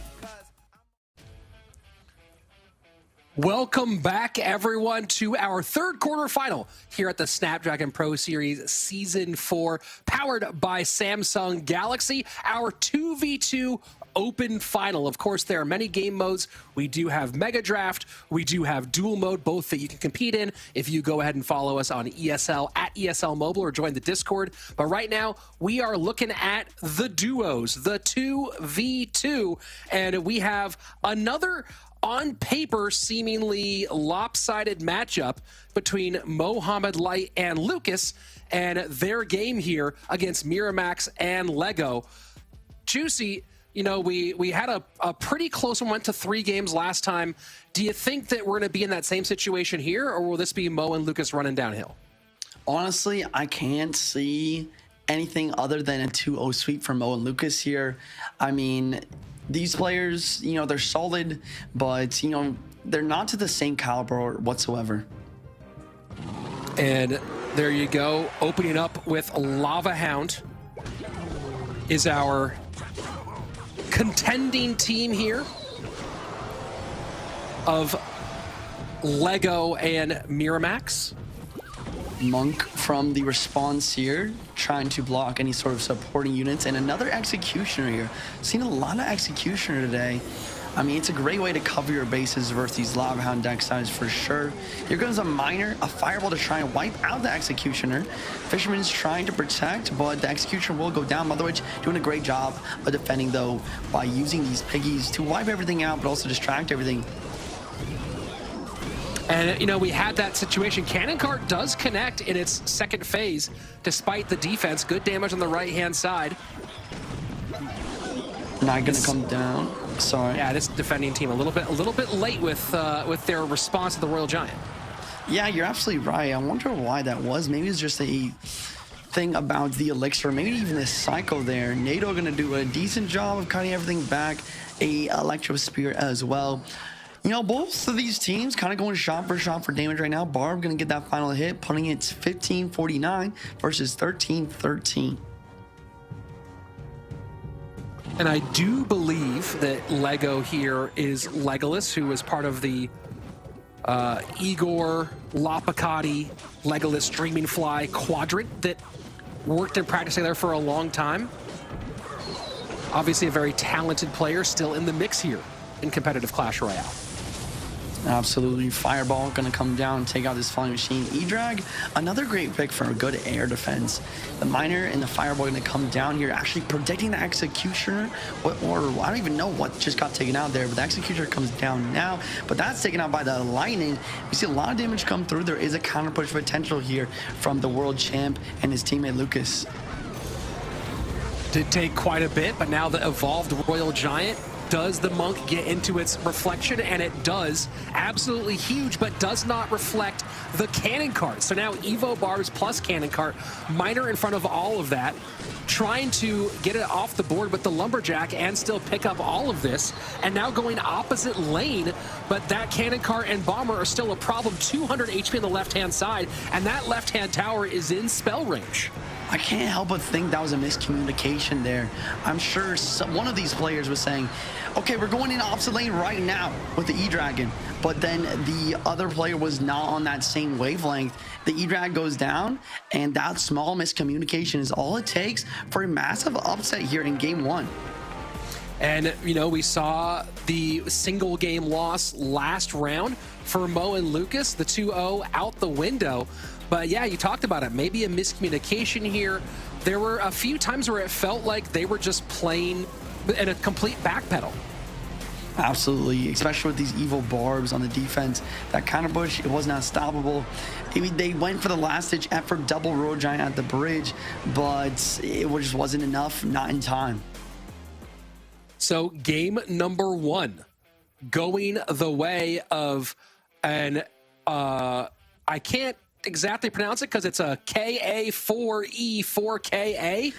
I'm not really sure what that name is supposed to be, but either way, Miramax and Lego getting a big win here in game number 1 with a chance to knock off this very respected team. You know, it's interesting. We've seen the real success come from Mo and Lucas when they focused on playing solid control, this may be a bit more aggressive and falling short, Juicy. Absolutely. You know, the Royal Giant, it requires a lot of good defense, but you also need that aggression, like you said. And I don't think they just paired together well in order to make that happen. The other thing there versus Evo Barbs, if you are using Royal Giant, you need to get that prediction fireball down, or else your RG has no chance of making the tower. That's exactly what happened on that left-hand side push there. Well, either way, it's going to need to be a 2-0 for Mo and Lucas to stay in the mix. Let's see if they can get the first one down as we jump into game number 2. Game number 2. Lava once more. Yeah, Lava in the back. This is a repeat of last game, so there's an RG placed in the ops lane. This time, Ewiz Eastman doing a great job stopping the Inferno, but the Barbs are in cycle. EU is doing enough to help the Barbs get a few shots here and just trying to spend as little as possible to defend this push on the right-hand side and make sure they are ready for the left-hand lane, but do need to distract the Inferno Dragon. They will get it done for a moment. And a Fireball to clear the Flying Machine. A much better start this time out for Mo and Lucas. That's exactly what I was thinking. We talked about how you need to be pretty aggressive with the RG in certain situations, and that's exactly how they have shifted their gameplay here. Immediate ops lane, high-level pressure. The communication is much better on point here. E-Drag, Cannon Cart, is that going to be enough to stop this Monkey ability, though? This Monkey ability is deflecting everything. Cannon Cart will stay up for a moment, but still lots of damage in from the Royal Giant. Dual lane pressure coming in early, the damage from Mo and Lucas, but the lava play at the bridge with the E-Drag in support is their spell. And nicely timed with the Mother Witch to get the King Tower activation and take that very important Electro Dragon off the board. Yeah, I love that play. Lava getting a little bit of chip here, but Lego and Jesus not really having enough elixir to support this lava properly, and that double King Tower on the defense does a great job cleaning up all the lava pups. Lead now for the challengers, 1291 to 1583. And the first evolved Royal Giant sets up way in the back to the strong side. Here comes in median ops lane pressure from Jesus and Lego now. Bomb tower set up on the defense. You'd rather have Inferno, but it'll do a decent job distracting that Lava Hound. Ewiz does great versus that, but here comes those Barbs once again, but at this time, ready with the Fireball. Fireball and the extra support gets the Barbs out of the way, and Evolved Royal Giant gonna get a lot of damage on the right-hand side, 1036 to 755. Electro Spirit tries to get the Miner down, doesn't do it, so adding to the lead is Legolas, I believe, with that Miner play. No, that would be Miramax. Here comes the Monk RG at the bridge. Monk ability going to deflect this. No, it does not deflect the bomber. RG is logged the tower, will take it out. Now the question is, can they defend this lava push for 10 seconds? And now they're going to go for the spell cycle. They don't have enough. Lightning has to get in, plus Fireball. Can Fireball there? No, it will not. GG. Wow. Well played. Game number 2 for Mo and Lucas. We are all tied up. I mean, that was just insane gameplay from Mo and Lucas. I love that just swap in the aggression. They were able to communicate better, apply the pressure in the opposite lane, get those towers down, even to the end there. They were ready for aggression, knowing that they couldn't 100% defend that if a Fireball would have come through, but ready to take this next tower immediately. And you were talking about getting those predictions onto the Barbs and making sure, I mean, you saw Fireball, NATO, Log. They wanted those evolved Barbarians out of contention. They wiped them off the board and then proceeded to wipe that tower clean off the board as well to get a big time win. So a little adjustment here on the side of Mo and Lucas. Legolas and Miramax, do you feel like they are going to go to the same thing one more time, or do they need to switch things up and try to pull a fast one on Mo and Lucas? You know, honestly, we were talking before the match here. If you're looking to kind of get a good game versus Mo, and especially his coach Jeebus, you need to be unpredictable. I think going for Lava a third game in a row, it's just not going to make sense. You need to pull something out that your opponent is not going to expect. And like you said, try and sneak that third and final game to take the best of 3. Well, Legolas, part of a crew of guys who was really well known for Mortar, and we've seen some Mortar be played today by their opponents, Mo and Lucas. Do you think switching to a full cycle direction or maybe with a control deck might be the move for these two, or would you stay in the beatdown realm? Honestly, I think you're on the money with the cycle. The problem with that is, do you really want to be going against Mo and Lucas in a potential cycle mirror matchup? It's a tough call. There's a lot of mind games that go along with these deck picks for sure. Well, of course, we'll see all this one in a moment. This is the third of our quarterfinals. 2 of our top 4 teams already decided. And after this one, of course, 1 more quarterfinal. We are going the full way today, folks. If you like 2v2, this is the place to be because we will be crowning our 2v2 Open champion, which does impact our entire season, of course, because we also have Mega Draft, we also have Duel Mode, and then our grand final overall for this season of the Snapdragon Pro Series powered by Samsung Galaxy. All of that right here. So you haven't done it yet. Whether you're watching on Twitch, whether you're watching on YouTube, wherever you're picking this up, go ahead, hit the subscribe, the follow button. Make sure you come back for all of this in the future. Let's go ahead and jump in to game number 3. Game number 3, we're reaching 10 elixir. We see a lava in the back from Lego once again. So it is going to be a 3-for-3 RG versus lava. We see another lumberjack right side, but the prediction minor this time, predicting the EWIS/Electro Spirit, allowing for a very solid defense. You know, you talk about one of the keys of defense being varying your defense, but usually you're thinking about that just as a single game thing, varying your defense in this one game. But now you see the same sort of sequence playing out in game number 3 as it in game number 2, and not changing things up, Mo and Lucas, and they get bit for it just a little bit. Executioner getting slightly pushed to the side, but this monk ability looking locking tower. Knight is going to drop down. Cage, you know, a little bit of a change up in decks here, I believe. I believe the Lego and Jesus are actually putting in the Cage here to help out versus those Royal Giant pushes. And it's an interesting choice here, right? Why do you think they're going Cage rather than something you might think more traditional like Inferno Dragon? Or Inferno Tower, I mean. You know, that's a great point. I think the biggest difference between the Cage rather than any other building is the fact that you have multiple stages of that building. For example, in Inferno Tower, you drop a lightning onto it, it's over. The Inferno Tower is dead. But if you drop a lightning into a Cage, a lot of time that Goblin Brawler has the potential to maybe get some value, either absorbing another shot of the lightning or maybe getting some value and helping take out that Royal Giant. Well, speaking of value, that evolved Royal Giant getting tons of value there, down to 1324 as we get close to double elixir time. So far, so good for Lucas and Mohamed Light, making things interesting, but not faltering under the pressure. Another RG at the bridge, Inferno Dragon dropping down, but a Fireball stopping that Inferno Dragon's charge up, allowing the RG for so much damage. Executioner is lined up very well, but here comes the Evil Barbs on the opposite lane. Maybe these Evil Barbs can make something happen if they get a Fireball down, or maybe even a Lightning plus arrows down to wipe out both the Mother Witch and Executioner there. NATO goes to defend on the left-hand side, but now Pups will come out and get some work on the right-hand lane. But is that enough? We are in 2v2. There are so many spells that Mohamed Light and Lucas can get to, and they both have Fireball, and with that reflection, we won't even probably need both the Fireballs.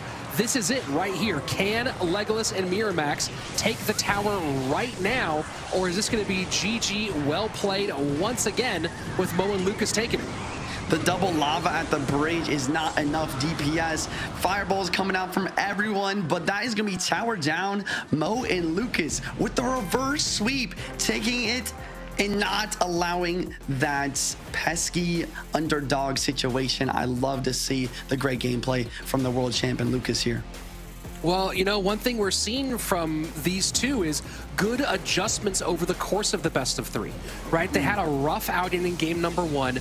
They made some slight deck adjustments, but more importantly, some slight game planning adjustments. And those changes obviously worked out brilliantly. This second one pretty much never in doubt, trying to make a push there at the end, where Lego and Miramax just not quite able to make it happen. And Lucas and Mohamed Light, well, they haven't played piles upon piles of 2v2. Keep in mind that Lucas was brought onto Pain Gaming in that 2020 fall split for CRL, meant to be their 1v1 star. And when Pain started falling apart, they made a big adjustment and Lucas stepped out of the limelight into 2v2, where he, I believe it was Lucas and Wallace, ended up being 2v2 masters and taking them all the way to a top 4 finish, or to a top 4 finish at CRO World Finals in 2020. So you have some experience there from Lucas. Mohamed Light getting some experience in 2v2 over in CRL East as part of Kick's team. And both these guys put it together to make good mid-round adjustments and put themselves into our semifinals. Absolutely, they are making the semifinals. The next upcoming match, we have XKX Emkers, aka Faust and Doom, versus Perry Columbia, I believe Cody Go, and Lord Sebastian. Lord Sebastian, thank you. I mean, what do you have? I mean, who would you take in this matchup? This is probably one of the closest matchups of the day. It's a really interesting matchup, and of course we're gonna dive into it deeper after the break. But when I look at this on face value, you have two competing pieces, right? You have the long experience in 2v2 of Cody Go, who's certainly talented in this and not one who gets concerned about things, versus Doom and Faust, who I think cover a lot of bases with their deck pool on different ways to play 2v2. So this is going to be fascinating. I'm going to have trouble picking this one. Let me think about that over the break, and when we come back, I'll have an answer. And speaking of breaks, let's go ahead right now. We'll be back in 3 minutes with our next final quarterfinal.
Welcome back to the Snapdragon Pro Series 2v2. We've got our last quarterfinal matchup ready to go. We've got SK times Emkers versus Peri Colombia, Codigo and Lord Sebastian versus Dominic and Faust.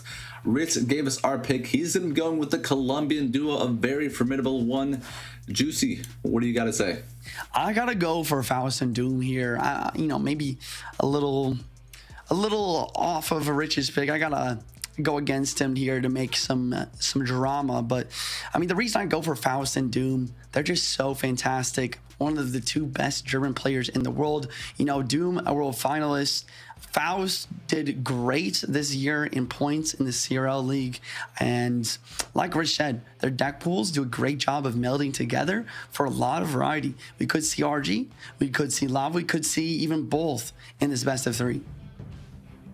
Well, both these teams highlighting the promises of their countries as we get into game 1. Codigo and Lord Seb at the bottom of the screen with a Monk, highlighting what could be RG and Miner coming in from the top from Faust. Faust, a very formidable Miner player, one of his main comfort decks. And Mother Witch from Dominic here. Arrow's Log coming out in the Executioner. Here comes the RD, the Bridge, the Monk ability, doing a great job of stopping this Mother Witch. RG does not get pushed towards the tower, rather push to the right from that Monk towards the bomb tower. Overall, a decent defense, but this counter push is looking brutal. Yeah, very scary counter push. Thankfully, that Executioner Pierce did a great job because that E was locked onto the first recruits. Great NATO to neutralize the damage there from the Dragon.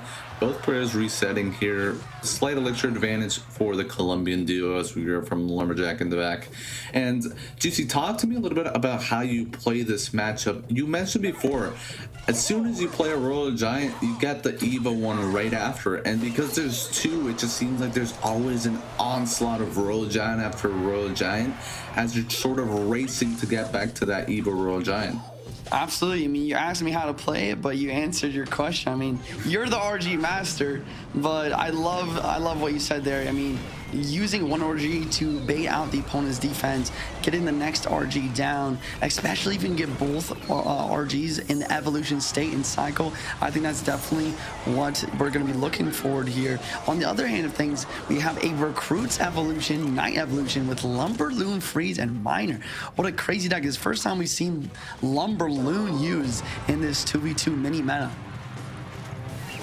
Yeah, we see them with the Evo Recruits. Pretty sure it's the first time seeing them today, if I'm not mistaken. Recruits, one of those Evos that we're still trying to find their place in the meta. You kind of see them in some minor decks. You usually see them in some balloon decks.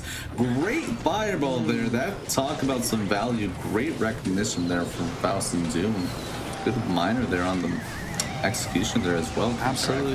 Though. And the NATO as well is perfect. Here comes another balloon. No NATO in cycle, but the Fink's doing a great job. Mother Witch does get some chip. One hit on the left-hand side. He was going to come down to clean that up. That King Tower activation, it gets so much value. Rich talked about earlier, noting that you do get 2 Kings. But, I mean, man, talk to me about how much value this King Tower could provide here throughout the rest of this match. Oh, it's absolutely huge, and not only just because of the King Towers, but because it's RG. We never see RG decks with buildings, but this one has a bomb tower. And not only do you rarely see RG decks with a building, but they don't even have a fisherman. They're going RG NATO, something that we haven't seen since I don't even know when. It's completely off meta, but they're making it work. They've got a matchup, and they've got some great lightning value there with its attack. Here comes the RG. Does get one shot, bring the tower to the 10-13. Lumberjack not able to make it to the right. It's looking really good for Codigo and Lord Sebastian in this situation, and they're continuing to mount the pressure. Monk at the bridge. Monk ability is going to allow the RG to hopefully get to the tower. No, the freeze does a great job on defense in this situation. RG still finding some way to through. Wow. That's going to be Log, NATO, and Lightning. Here we go, though. 2 balloons on the right lane with an Evo Knight. The lightning comes down, the NATO comes down, the balloons are not in time, and the tower drops. Lord Sebastian and Cody go just barely able to take this tower in overtime before the double balloon makes it to the tower. I mean, that is actually one of the scariest pushes I've ever seen in my life. Evo 9 front taking a lumberjack in 2 balloons. I mean, that tower is dropping if they didn't take the tower within the last few seconds there. Yeah, Dominic and Faust going full send in that last one, but that last RG for Codigo and Seb was enough to put it into spell range. And yeah, you talk about that last push, super scary, especially with the Evo Knight. It's so tanky. You need to get that shield off by placing a troop on top of it. And on top of that, you have 2 balloons. You don't have a rocket. That could have been game if that last RG didn't put it into spell damage. So really back and forth game 1. I love the deck from Dominic and Faust, something you don't usually see. I love the creativity with it. Love to see double balloon lumberjack, especially with recruits in 2v2. But we see the Colombian duo playing to their strength. Double RG. I love the building. I love the tornado. They got a great matchup with it. And now we're going to see what they bring out in game 2. Speaking of game 2 and speaking about what they could bring out, are you expecting some similar decks here? Or are you expecting a big change up in game number 2? If I'm Codigo and Lord Seb, I'm probably gonna switch it up. Maybe some drill, just not be too predictable, because Faust is a smart guy. Faust is, we mentioned his trajectory throughout CRL. He's done all of this without a coach, so he's one of the more creative and intellectual guys on the Clash Royale scene. He's not gonna get 2 bad matchups in a row without having some sort of strategy. So they're definitely gonna be prepared for RG a second time around. So they definitely have to switch it up a little bit. Maybe go for some drill, maybe lava this time around. It's just one of those things, you know, maybe you have a deck that does well against RG and also does well against lava. So just gotta not draw the short straw there. Yeah, that's a great call out. Would love to see some beatdown, some lava coming out here, or maybe even some drill cycle. And then if you're Lord Sebastian and Cody go, would you say that they're just going to repeat decks here after getting a win? No, they're going into the minor next, and it looks like Dominic and Faust might be using some RG of themselves in this situation. Yeah, it looks like they might have gone the lava route here, Codigo and Lord Seb. And Dominic and Faust, looks like they themselves might have gone RG. Ewes gets fireballed off. Notice the placement on that fireball behind the monk.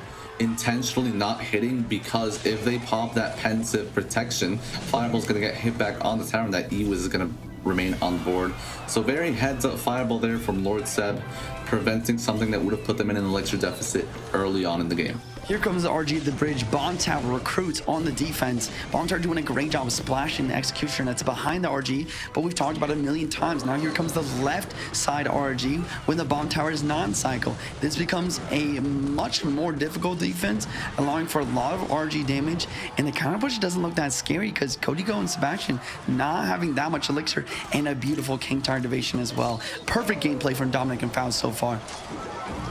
Yeah, great job with the activation there. Ever since the Lumberjack raids does damage, that's been a new activation that RG players have become familiar with, and it's a super useful tool against decks such as Golem, where the Lumberjack is used, even Ram Rider decks. So very nice activation there. It's going to help out at defending balloons if they've got a building, if they've got a tornado to pull to the middle with this executioner. It looks like it does. However, they just chained this up, and it's going to be a great amount of value here. That executioner was so good. I don't even know if that E-Wiz was necessary. The executioner got so much value. Fisherman also looking to try and get some value. We'll see. Are they able to get that lineup, the King Activation? Maybe. Yes, they do. So we have a back-to-back King Activation and the counter push. Very aggressive balloon. Yeah, that King Tower. Ooh, the fireball pushing it out of range of the bomb tower. No death damage, however. Phoenix gets it down underway. Bomb tower and cycle here. This should be a routine defense because there's nothing to get rid of this musketeer.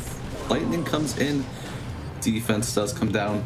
And this is interesting. It's kind of like the matchup has been flipped on its head. You got Dominic and Faust copying the deck from Lord Seb. It's just a complete mirror matchup, I believe. Just completely swap sides. That is so strange. I didn't even realize it until you called it out, but completely swapping mirror matchup, and we see once again the Royal Giant kind of coming out on top here.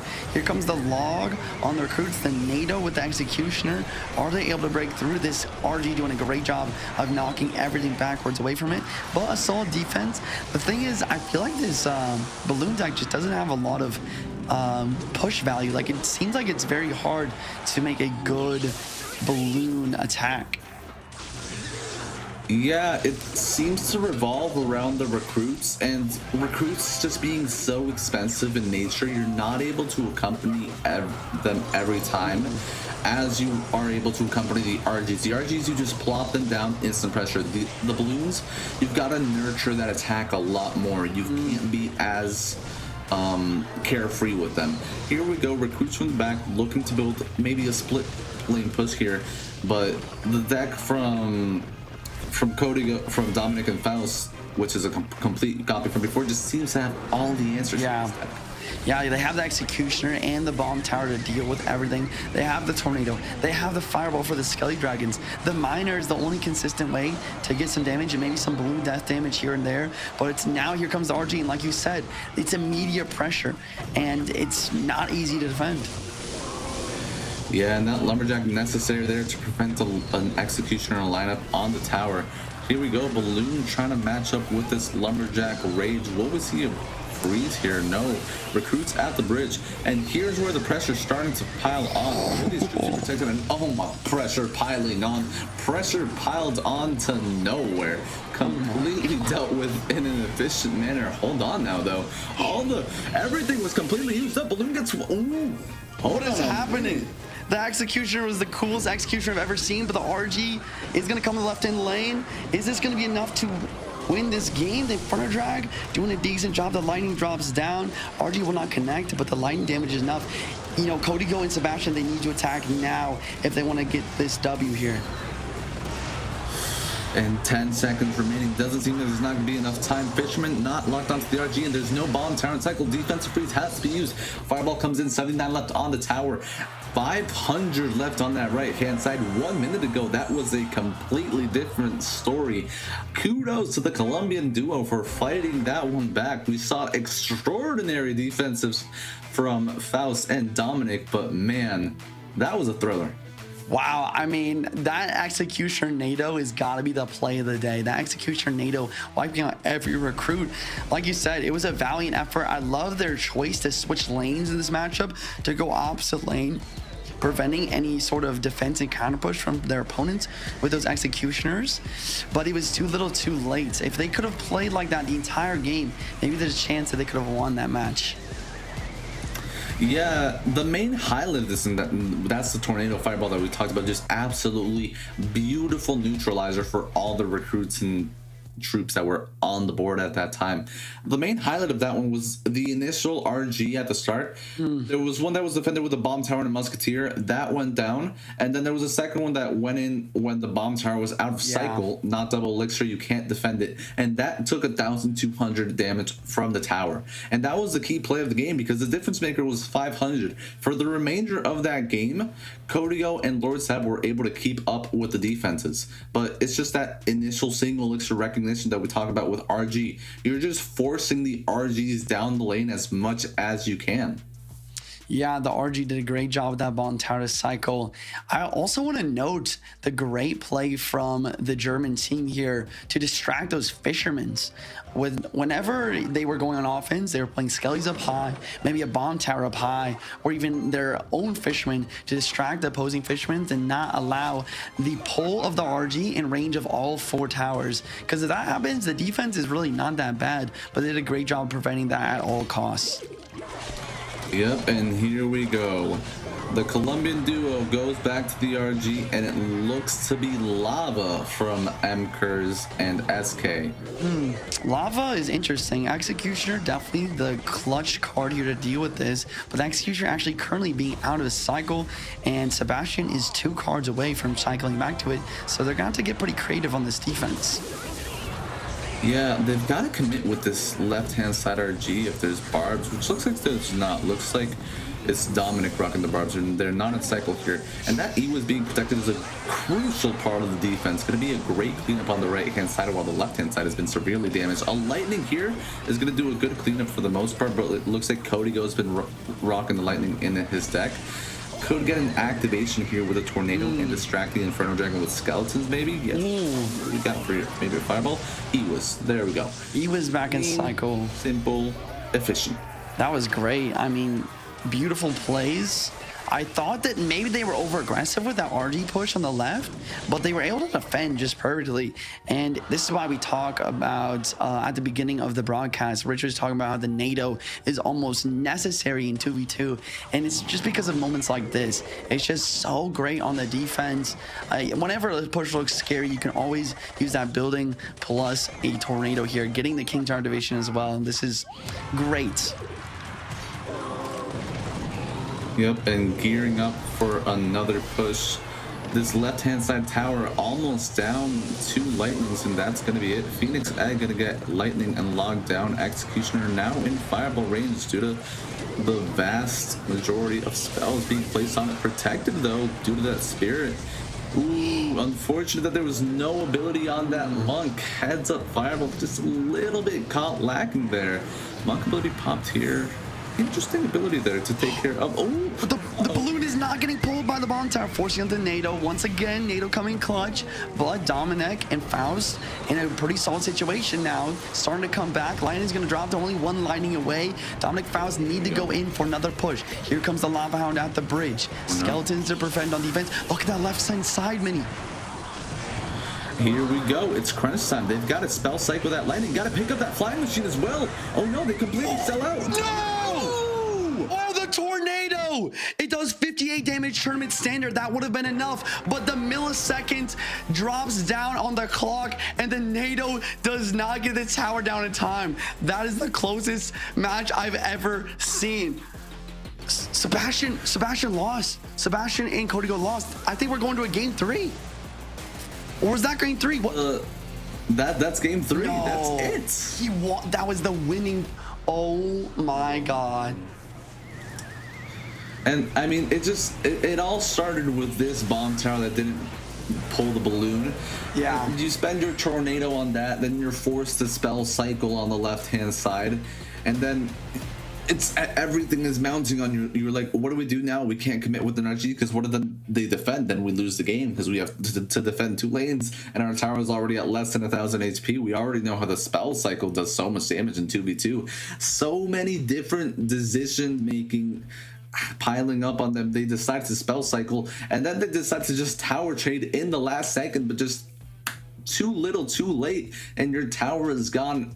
Less than half a second, the difference maker of that tornado taking that tower, and it's going to be the Colombian duo crashing out in our quarterfinals.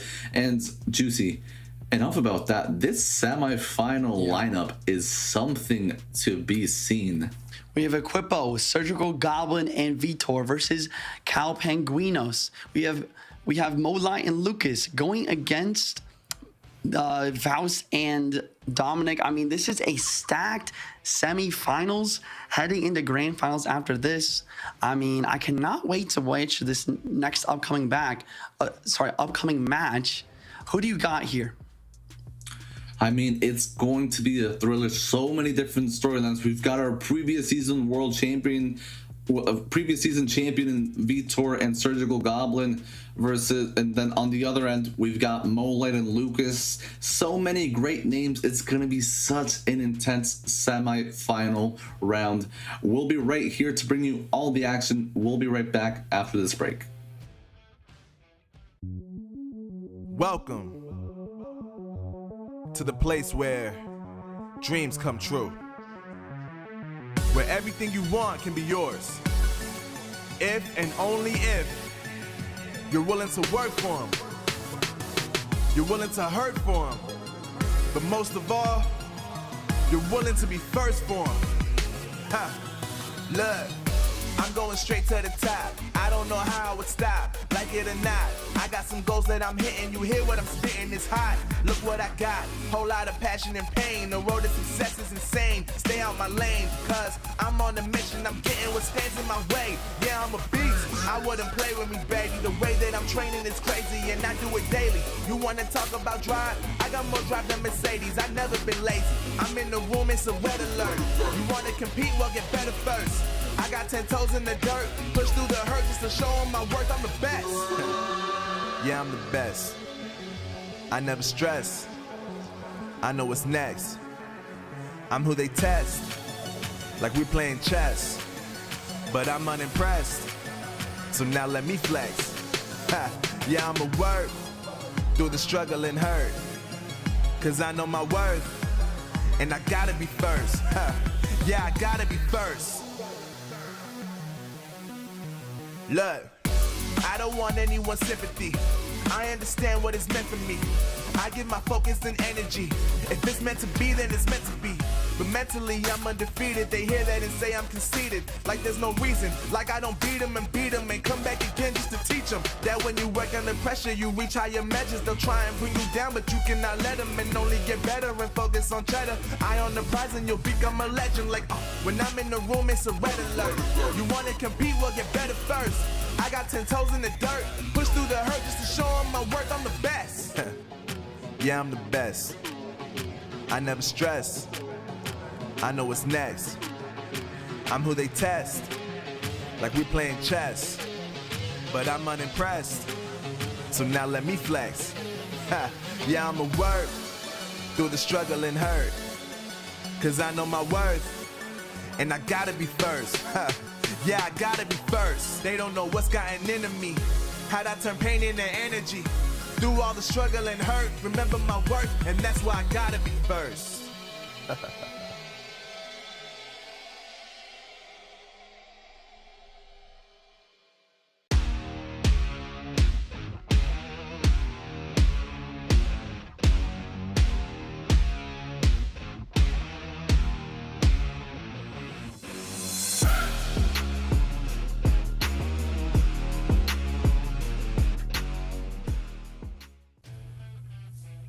Hello, welcome back. We are now in the semifinals of the Snapdragon Pro Series 2v2 Open. 4 teams left, 4 very dangerous teams left, Minnie.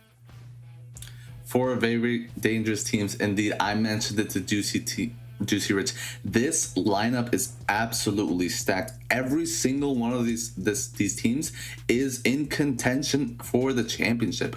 So many good players, but in this one, semifinal number 1, Surgical Goblin Vitor, Meow Team versus Pedro and Sub. We mentioned it before.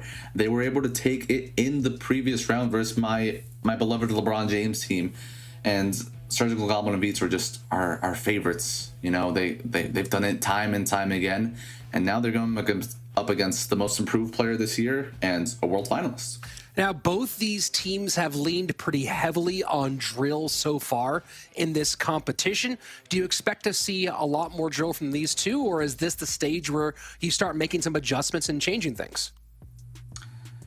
You see, I love that you mentioned this because, like we mentioned at the start of this tournament, mini meta. And we just saw an RG deck that I just love so much. Absolutely fascinated by it. So I would not be surprised whatsoever to see it used by at least one of these teams in this. But Drill in itself could do good against one of those decks, Drill and/or Minor Cycle, which, like we see, all of these players in their natural form are cycle players. Well, we have seen some pretty interesting decks from these teams, and Pedro and Sub coming out with the recruits, so this might be double or quad bait out of Pedro and Sub, whereas you see Surgical and Vitor doing what you called out, going to the Royal Giant. Yeah, nice, interesting protection there with the Bard Barrel, maybe predicting a Fisherman or something. It's going to do a great job at protecting the execution there in the middle. And this is going to be a nice Royal Recruits minor control deck from the Brazilian duo at the bottom. And in terms of what fares good against RG, I feel like this is going to have one of the better shots at it. The only question is, this Executioner NATO RG deck, it's got a lot of splash damage that we don't usually see in RG. We usually see RG paired with Lumberjack, Fisherman, Hunter, troops that don't really encompass a lot of splash damage, but this Executioner changes a lot of things, and it's only a matter of time before we see that implemented into this matchup, and it's already costed half a tower.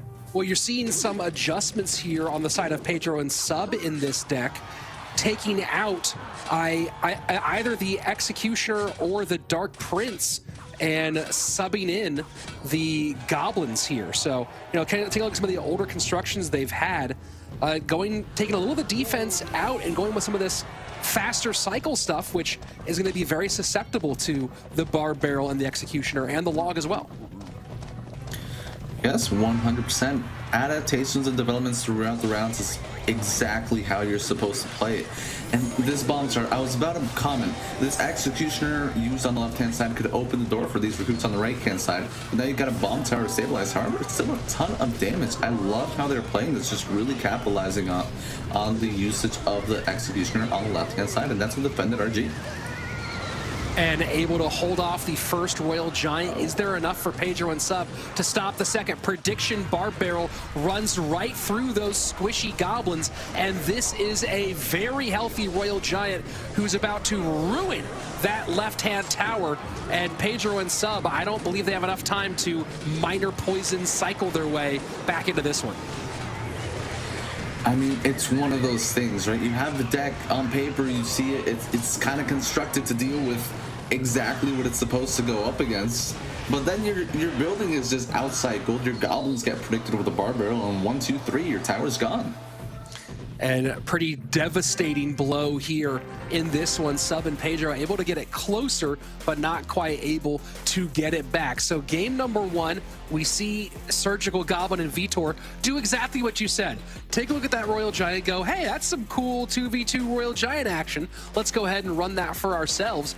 But then looking at this construction from Pedro and Sub, they tried to go a little bit faster cycle with this one, right? If you look at the deck being run by Pedro, taking out the Executioner from that deck and putting in the Bowler, and then swapping to the other direction where Sub, who's running the Royal Recruits, taking the Wall Breakers out, going a little bit more defensive with the Executioner, but the Stab Goblins in here just not getting it done. And it seems like the one thing they lacked in this deck, Mini, was a really solid high single target damage dealer. Yeah, lacking that high DPS. We talk about RG being such a threat in 2v2 due to the onslaught time after time again. Both players trying to get back to the Evos just because of how good it truly is. And then there not being a DPS and the cycle being kind of stagnant because of those heavy recruits on one side. Just not really having the answers to that Royal Giant onslaught. However, this team, we know they're smart. We know that they can adapt. So I'm interested to see how they've prepared for this game too. Honestly, if I'm them, I'm copying the RG deck. Like, it's so strong. What else are you gonna do? And that might be the case here as we see Barb Barrel log the first two cards out of Sub and Pedro. No Barb Barrel in their previous construction. And here we go, Monk plus Lumberjack. Well, you called it. I love to see it. I love to see it. Here we go. Lumberjack gonna take out this Night Witch. Monk gonna lock onto the Lumberjack. It's gonna go down first. No Piggy gonna be spawned here. Monk gonna reflect and get some chip damage on the right hand side. And it looks like we might have our first Royal Giant mirror here. Good tornado there back. Not getting the ability to be used up, which was the intention there. Bomb tower going to be used up in the middle, and then a good E-Wiz behind. However, that lightning opens up the lane for some good damage. That's a high IQ NATO. You're going to eat damage on your tower, which is kind of going to even things out. That RG just barely not getting that last shot, which would have increased the margins. However, we've got a slight elixir advantage for Sub and Pedro, and now it's going to be their turn to dictate the offense as we head into double elixir. Are you surprised at all that the Monk ability was popped so late on the part of Sub, not turning the Mother Witch into her own pig? I mean, it's one of those things. A lot of the times, especially in 2v2, you kind of want to just save your elixir to just really dial in on pushes like this, where, you know, maybe this one elixir is going to be the difference maker. And unfortunately, this monk just deviating from the center of the bomb tower, and this is just going to be a really good counter push for Surge and Vitor if this bomb tower is good, if this Mother Witch dies down, and it does. And now, oh, and the bar barrel gets reflected. That is not what you're looking for. EWIZ and Fisherman trying to stop this Evolved Royal Giant. They do get the bomb tower down late, keep the damage off. So Sub and Pedro staying alive, but they are down one game and down a lot of damage as we go to just a little over 30 seconds from sudden death. Yeah, if you're Sub and Pedro, you've got to be careful, because Surge and Vitor are itching to go in, and they might as well do so very, very soon. Doing a great job of being very, very patient, because it's also easy in an RG mirror to slip up, overcommit, and then you've got an RG coming down the same lane, if not the opposite lane, and you overcommit, they defend with the exact same troops, and that's exactly how to lose the game. So great job at being patient. Regular RG coming down the lane here. Lightning, there's enough elixir for it. It does get used, does not target the tower, however. Nade are going to have to be used here to prevent any damage. They survive, but to what avail? Lumberjack in behind the classic Royal Giant. EWIZ to help slow that down.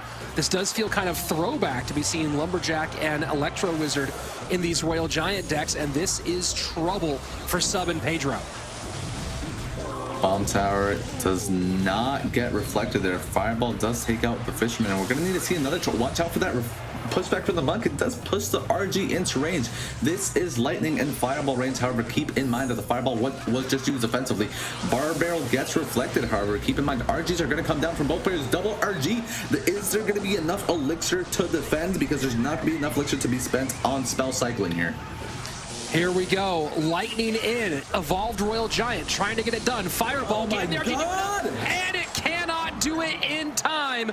Surge and Vitor nearly give it up in the waning moments, but are able to hold on, get the GG, get the well played, and keep their hopes alive as they will go on to our grand final.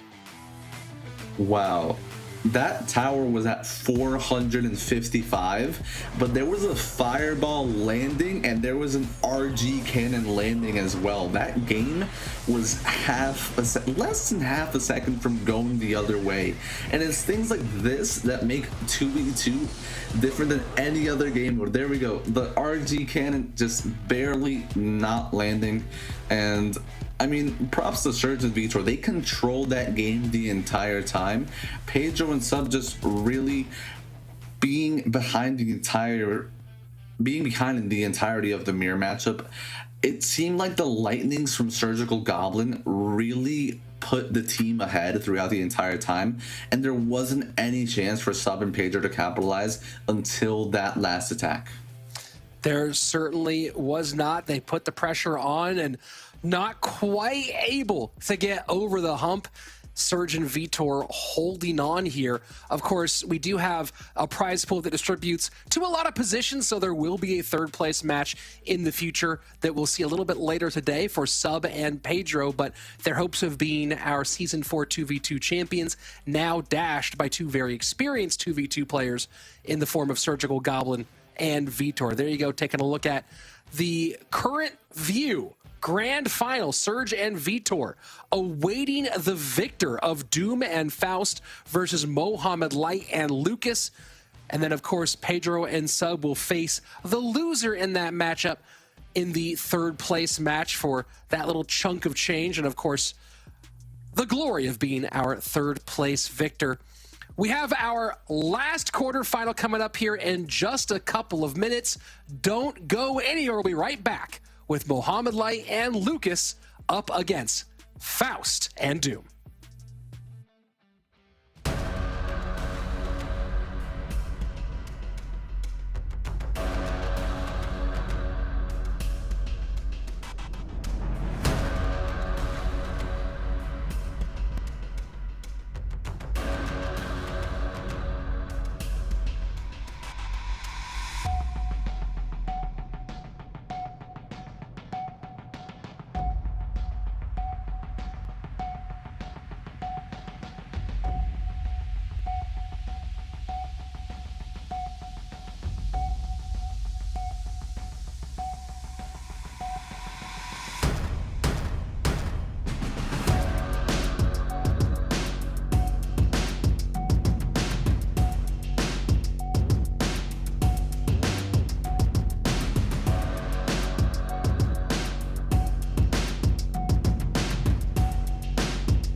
Welcome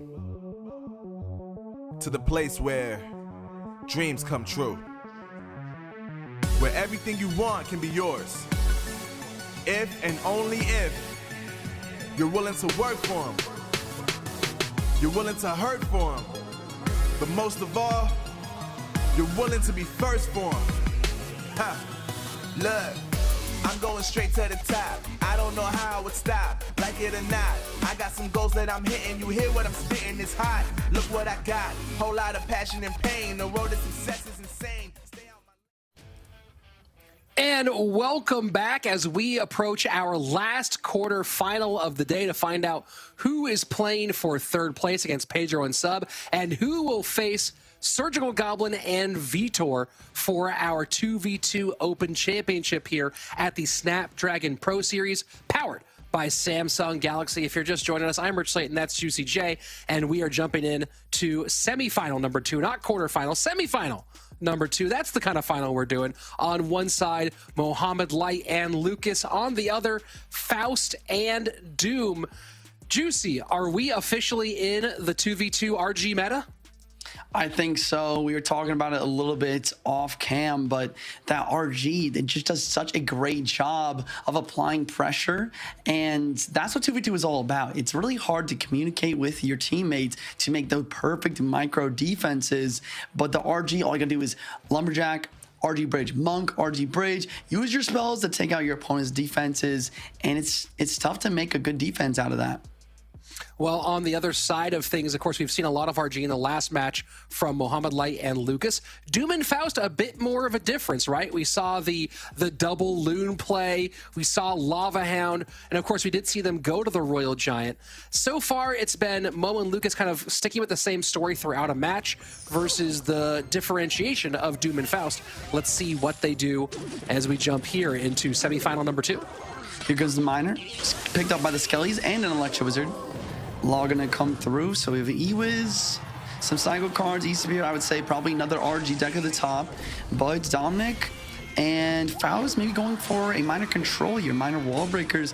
That's a matchup we really haven't seen much of yet today. Maybe this is the key. Maybe some good Miner Control is that anti-RG deck. And Xe picking up the Miner on that left-hand side. Phoenix will not be a problem here as the Fish Boy sets up to that left-hand lane. You know, we're pretty heavy into this 2v2 competition, Juicy, and it seems like the Evo RG is the big winner so far of what's the most impactful evolution in 2v2. Yeah.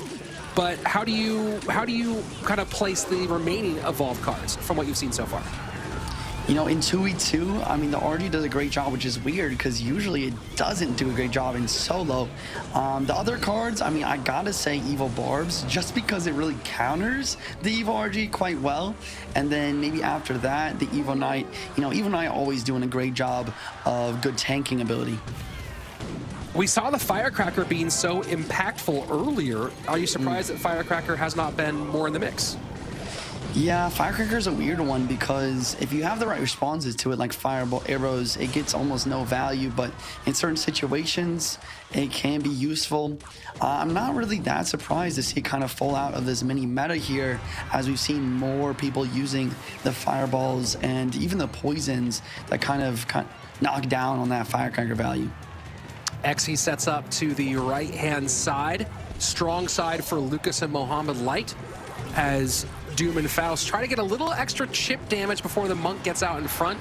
Not able to make it happen, and now it's going to be a bit of a left side, right side battle. Who can establish dominance here? And at the moment, this Evo RG looking very dangerous. And we have some really good defenses for it, though. The second building on the board, Barbarians, and the RG's not able to get a single shot. But I was talking about the same exact scenario here. The buildings, are they really the answer to the RG? Because that spell value is stacking. Those fireballs and those lightnings that come throughout is allowing for a bit of a damage advantage here for Lucas and Mo. Lumberjack down, Phoenix behind, evolved Royal Giant, carrying the big golden ball, and both buildings come down here. That might actually end up not killing them, but still, the double building drop, not the best. Log, double skeletons, doing actually a fantastic job of killing the cannon cart. Very happy with that. Here comes the evil barb split, but execution of the bridge is going to do a great job of not only killing these guards, but doing a great job versus the evil barbs as well. And Royal Giant does not get there. King Tower activation should be helpful. Not really a good way to pull the Royal Giants into the middle, lacking a tornado, lacking a fisherman, but still. They do kind of hedge against some of the other possibilities of that deeper penetration. Absolutely. Miner on the left, trying to get some chip in itself here, but the King Tower activation on the other hand is really getting that solid value, preventing any miner shots. And Lightning plus Lumberjack. Monk not able to reflect yet and does not reflect the bomb tower, but the fireball value is there. Evolved RG trying to get on tower, does get one despite the evolved barbarians trying to get it down. Executioner gonna clean up those barbarians, and the miner has not gotten a single shot on this tower for a straight minute. Another RG at the bridge. Inferno tower is down. The monk ability does a great job of getting a little bit of shift damage to the tower, and the damage is just so consistent. If these wall warriors don't connect, I really don't see Dominic and Faust making a comeback in this match. Fireball in, making some room. 2 poisons plus miner. Executioner and the Royal Giant Lightning to clear. Fireball gonna go not onto the barbs. Does not matter. Lucas and Mohammed Light taking game 1 in this semifinal. And if Miner Control cannot stop RG, then what can? I honestly think that we need to see some mini P.E.K.K.A. I think the mini P.E.K.K.A. could be a great answer to these Royal Giants, and also the Monk. Mini P.E.K.K.A. one of the best counters of Monk in the game. We'll see how Dominic and Faust are able to, come back from this situation, or if they are able to. They tried the double building, but even that was not able to work. Do they go for double RG themselves, or do they figure out a way to maybe try something else like the mini P.E.K.K.A. in this second match? It's interesting, when you and Mini were casting previously, that was the card I was thinking of, was mini P.E.K.K.A., which not super popular in the solo and 1v1s at the moment, other than as part of the Goblin Giant or Goblin Giant Sparky decks, but definitely some more, if there's one thing we're lacking, it's great single target, hard-hitting DPS, and we've seen primarily Inferno Dragons and Inferno Towers, but they're so disruptible. And not to mention the cost of the Inferno Tower. I think mini P.E.K.K.A. is a really interesting call.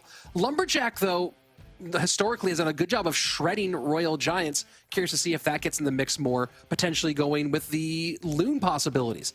Could be Doom and Faust, as they were successful with that earlier. Absolutely. I mean, the Loon does a great job. The real problem with the balloon, though, is those tornadoes. With no bans in 2v2, the tornado does a great job of just pulling the balloon to the king, and then once the king tower is activated, it makes it that much harder to really get value from the balloon. And that's the other reason why the RG is so popular right now. RG does a great job of staying back away from the king tower, not allowing that double king tower to get much value at all. Well, we'll see if Mo and Lucas continue to ride the Royal Giant train, and if Doom and Faust jump on it as well. We've already seen the essential mirror match, or the 4 RGs played out before, and we talked about the mini metas, and this is the one that's formed, and this has happened many times, right? Back in when you were playing CRL in teams in 2018, how often we would see 4 golems, golem versus golem, or lava versus lava. Certainly popular to see it go all those different ways. But it does feel like it might be let me ask you that question. Do you think that for Doom and Faust, going Royal Giant against what you've been seeing is the right move, or do they need to maybe try to snipe RG here? It's either snipe RG or play RG, and unless you can really figure out like a mini P.E.K.K.A. or something else like that, I think they are going to go for the RG mirror matchup. And it's not surprising. Faust's one of the best RG players in the world, as you've mentioned so many times. And here we go, the Lumberjack getting taken care of by one fisherman. The log does take the fisherman of Lucas off the board, so a little bit of reflection, plus this fisherman doesn't get the damage, but that Electro Spirit not going to be a factor anymore. And this might be a true mirror match from the looks so far. Yeah, great lightning value here, though, allowing for Molite and Lucas to already get a bit of a damage lead. And here comes the first RG in the back, though. A lot of times in these Evo RG mirror matchups, whoever plays that first RG could be successful because they're going to be getting back to their Evo RG first. Monk to meet the Royal Giant at the bridge. Fisherman will disrupt that, and now both RGs of Doom and Faust out early here. So we'll see how impactful getting into those evolved Royal Giants early is for this duo. Lumberjack on the right going to get cleaned up by that tornado.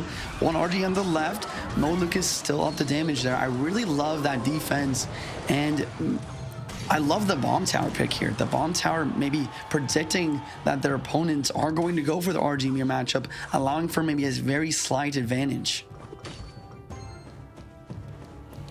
Faust sets up Executioner to the left-hand lane. Ewiz is, I mean, we talked about cards that get a buff during 2v2, and you called Royal Giant being the win condition that would get that here, Juicy. But I know if there's any card that's gotten maybe a crazy come up here from 2v2 today, it's the Electro Wizard, which is practically non-existent in competitive Clash right now. I mean, that's a great call out for sure. I think the reason it's good with the RG in the 2v2 is, as you mentioned, in front of drag really being the only solid counter to the RG that we've seen, but at the same time, yet again, very disruptible, like you said. And that Ewiz is the perfect card to do just that. And especially when you have 16 cards to worry about and not just 8, it's not like it's taking a key slot for another card. You have room to put it in there. So we're seeing how 2v2 can both mimic and divest from traditional 1v1 Clash Royale. Ewiz gets pulled to the opposite lane, will not be involved in the defense of these Royal Giants. And now Faust and Doom just trying to put everything they can into this. NATO again, but the Executioner comes back to get involved in the play. This double RG is locked on Tower Ridge, and that's going to be Tower down, an absolute beatdown here from the Germans. Beautiful gameplay, and that's going to be 1-1 of the best of 3. We're going to the final game of this match, and I cannot wait to watch it. Yeah, it's going to be fascinating. Do they stick with the Royal Giant versus Royal Giant meta, or does someone change up the script here? And this was interesting because you saw a lot of pressure, some good value lightnings as we're looking at right here, and it really felt like Lucas and Mo were in a great spot. But what led to this position they were in, right? You have the Evo RG, the classic RG. Is it just because that Ewiz went the opposite direction? You know, the Ewiz went the opposite direction, and they also did a good job with the tornado, pulling the Executioner not completely the opposite lane, but enough in the opposite lane to prevent the Executioner from really getting a lot of value to take down those RGs. It was definitely stunned a little bit, and it even got kind of stuck even behind the bomb tower, a death bomb, which made it so those RGs had enough time to just blow through and wipe that tower out. That was some crazy gameplay from Faust and Dominic here. Well, very similar looks on both sides, so we'll see if there is a switch up here. You know, we're seeing the effect of NATO, where you might see Faust and Doom go to Lava Hound a whole lot more, but I think they're pretty concerned about the Xe-NATO combination. Of course, that's failed on occasion here today as well, but, you know, going back to 2v2 and CRL when we had that being played, except for one season, the spring season of CRL in 2019, every other season of CRL had bans for 2v2. Yeah. And what was the #1 most banned card in 2v2? It was the Tornado. What came behind that? Lava Hound and Poison. Those are the 3 cards that got banned the most, and we're seeing 2 of those 3 cards get, especially one of those cards, get abused quite consistently here. Absolutely, that tornado putting in the work, not seeing that much lava because of that Executioner. The reason why lava can be good in 2v2 is just because it's one of the cards in Clash Royale that always seems to get some chip damage. And back then, especially with the bans, there was a lot of situations where it's hard to get damage, and it comes down to spell and chip like that. But the Lava Hound does a great job of just getting in there and getting a little bit of chip damage at a time. But why do that in this meta where you have the Evo RG where you can get chunks of damage at a time? Yeah, chip versus chunk, a very good way to put it. And so far, the big chunky giant getting a whole lot of chunks out of those towers and really has been the dominant force on the day. And you have to imagine that the players waiting for the third place match and our first place match are both trying to figure out what's the best RG composition, is it already locked in, and maybe trying to figure out, is there a good snipe against that Royal Giant deck? Can you just get a shutdown win one time against that deck and bump Mo and Lucas, or bump any opponent out of rhythm when it comes to playing that? And that's, I guess, my question to you, Juicy. If you're trying to snipe this RG deck, you're trying to build the ultimate counter, what do you do? I'm so excited you asked this question. I really want to see a mini P.E.K.K.A. I would love to see Molite and Lucas here using a Mortar Miner deck and maybe sniping the RG with the mini P.E.K.K.A. It 2 shots Lumberjack, it like 4 or 5 shots the RG. But looks like maybe they're going for something else. They have that Inferno Dragon, and that'll do a great job as well, but the RG's still able to get 1 shot. Mortar Miner for Mohamed and Lucas here. So let's see if they have some other idea on how to shut down the RG. NATO does pull in. That Inferno Dragon still pretty healthy. A spell's going to have to come out for Faust and Doom, and the NATO's the one that gets it done, but the Miner will get on tower for a significant amount of damage. Yeah, absolutely. Miner getting some very solid chip here. And maybe this is the snipe. Maybe the Mortar, the Monk, in combination with that Inferno Drag is going to be enough to be able to stop these Royal Giants from getting to this tower. And the Miner, kind of similar to the Lava Hound in a way where it is very consistent in its chip damage. This is very similar to the composition that Mo and Lucas ran against Asaf and Nate. The big question here is there, I think they're taking the Executioner out of Lucas's deck and instead subbing in the Inferno Dragon to be more of an RG counter. So a little switcheroo here, but other than that, it looks to be the same essential deck. We should see Fireball and Arrows likely as the last 2 cards. And oh, Barbarian, as opposed to, and this is interesting, classic Mortar with Evo Barbs. Yeah, I mean, I love that choice to go for the Evo Barbs, because Evo Barbs, once again, just a very consistent way to stop that Royal Giant. Faust and Dominic are basically going to need a prediction Fireball onto the Evo Barbs if they want a chance. But look at this Inferno Drag, making it towards that tower with the double Miner. Eastbeard doesn't get that much value. A great Fisherman to survive, but that chip damage is absolutely monstrous here in this situation. Yeah, very solid survival Fisherman, able to kite both the Bowler and the Inferno Dragon. And here we go, setting up Evolved Royal Giant into their strong side is Faust and Doom. I love this Mortar here. It does a great job of just blocking this RG. And a lightning does come down. Here comes the double RG at the bridge. Do they have the Fireball for the Barbs? It's very late. Rage drops as well. And the Mortar's back in cycle. I mean, leave it to Jeebus to find a counter to a deck. 2 Mortars doing their job. Bowler will get a nice lineup here. Fireball as well.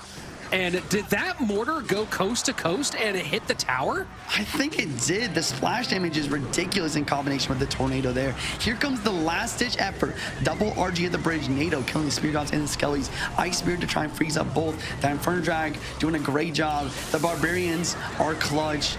And it's over. Oh, boy. I hope that we pulled that Mortar shot, because I believe that Executioner got pushed back into range of tower for Mo and Lucas to take our victory here in game number 3. Not the sweeps that people might have thought from these 2 all day, but consistently being tested and showing that they are more than up to the task over and over and over again. And really just a brilliant performance, both by Mo and Lucas and by Jeebus here with the picks. And this was interesting. They made a great call here, subbing in the Evolved Barbarians. And I wonder if we are going to see in here, you know, the Evo Barbs, this whole shutdown. I mean, this is just absolute devastation when you're going that heavy. And I don't think we're going to be able to see that Mortar connection on the right-hand side. But, you know, you add insult to injury, a defensive Mortar getting splash damage onto your Princess Tower, that just hurts. Absolutely. I mean, everything hurt for Dominic and Faust in that match. The Barbs, the Mortar, the Monk, the Inferno Dragon. Like I said, leave it to Jeebus to find a good counter to an RG deck. I mean, and I love the choice to switch here as well. You don't go into another RG mirror matchup after you've lost one, especially against one of the best RG players in the world. You know, you pivot. You get that really good defense. The Mortar doing a great job of even baiting out RGs on offense as well. Great deck pick and great gameplay to back it up. Phenomenal work. And of course, we are now down to our last two matches. Third place match coming up next, followed by our grand final. Don't go anywhere. In just 3 minutes, we'll be back to award our third place finisher.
Welcome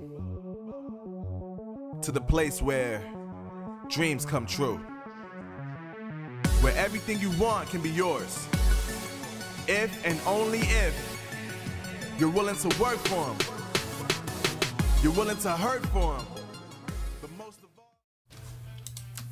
Welcome back to the Snapdragon Pro Series. We are heading into our third and fourth place match. We have Pedro and Sub going up against Faust and I believe Doom. So let's look at the prize pool really quickly here. The prize pool, it is going to be a difference of $200. You know, fourth place is going to be getting a $500 prize, and third place bumping up to $700. So this third place match, you know, a $200 difference. That's nothing to scoff at, absolutely, especially for a day playing a game on your phone. Manny, talk to me about this best of three, and let me know if you have any call-outs you want to make, any picks that you want to go for here. I mean, both these guys have come a long way here today. Obviously experienced a lot of the meta. Honestly, I feel like Sub and Pedro, their mistake here, the reason that they've struggled is just not adapting and playing RG enough. Still looks like they're sticking to their traditional cycle. Looks like they might be rocking Recruits Minor. Faust and Dominic, just no messing around. They're like, okay, RG, you know what? This deck is broken. Let's go with it. Looks like that's what I'm hoping to see more from Pedro and Sub this last best of 3 from them. So hopefully we'll be able to see it from them. Just maybe in games 2 or 3, maybe saving it up. Good Tornado here back to kill the XC, and Skeleton's here to push this back. Monk's gonna push this RG towards the tower and then get distracted. Mortar does not lock on. Yeah, Mortar not able to distract RG here. A lot of damage coming through already. EWIZ, once again, just getting some pretty solid value. I think that's the other reason we've seen the EWIZ get a decent amount of play so far today. Is it does a great job of filling that glass cannon role while also not allowing any Monk deflection. Great stuff here so far from Faust and Doom. Yeah, it's weird because EWIZ in 1v1 is one of those cards that's like, EWIZ? I haven't seen that card since it came out, but in 2v2 it's really found a role in at least one of the 2v2 decks in the team to really either reset or not get reflected by the Monk, or it does a really nice job. And here we see them gearing up another RG push, this time with the EVO RG. We mentioned this RG deck, you really want to do your best efforts to cycle back to those EVO RGs time and time again. And this, like, they're just breaking the bridge this time around. There's a poison on the board. They're not going to care. They're just going to wait for it to die down. They're probably going to go in again. No, just, but I mean, Juicy, this is just relentless. Yeah, I mean, we talked about how relentless the RG can be. Mortar does a decent job of forcing out an RG on the right-hand side. The damage is already done.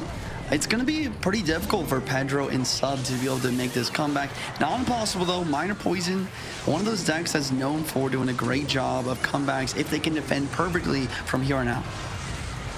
Yeah, they definitely have that shutdown defense potential where the RGs don't get any more connections. Great Monk reflection here to prevent that execution. Last shot does change. This is what we're talking about. This is where the tide begins to shift. Great log and fireball to clean up the barbs, but no RG shots are in. Yes, we get a lightning, but now we get another minor counter push where the tide is beginning to change. Wow. 2 minors now. Yeah. You already know spells are coming in, and this is getting closer and closer by the second. You know, the only damage that Faust and Doom has been able to get is their lightning cycle damage. They need an RG shot. Here comes the RG the bridge. Pre-executioner, is that going to be enough to break through barbs, though? It really isn't. Barbs do a great job DPSing. Mortar putting in some work as well. And that Mortar is out of range of any sort of spell value, too. So they need to go for another push. Monk at the bridge, Knight at the bridge, trying to block. Miners coming in. Great Fish Boy, but not enough to stop the minor damage completely. And this game is almost completely tied up. Actually, Pedro with Sub taking the damage lead.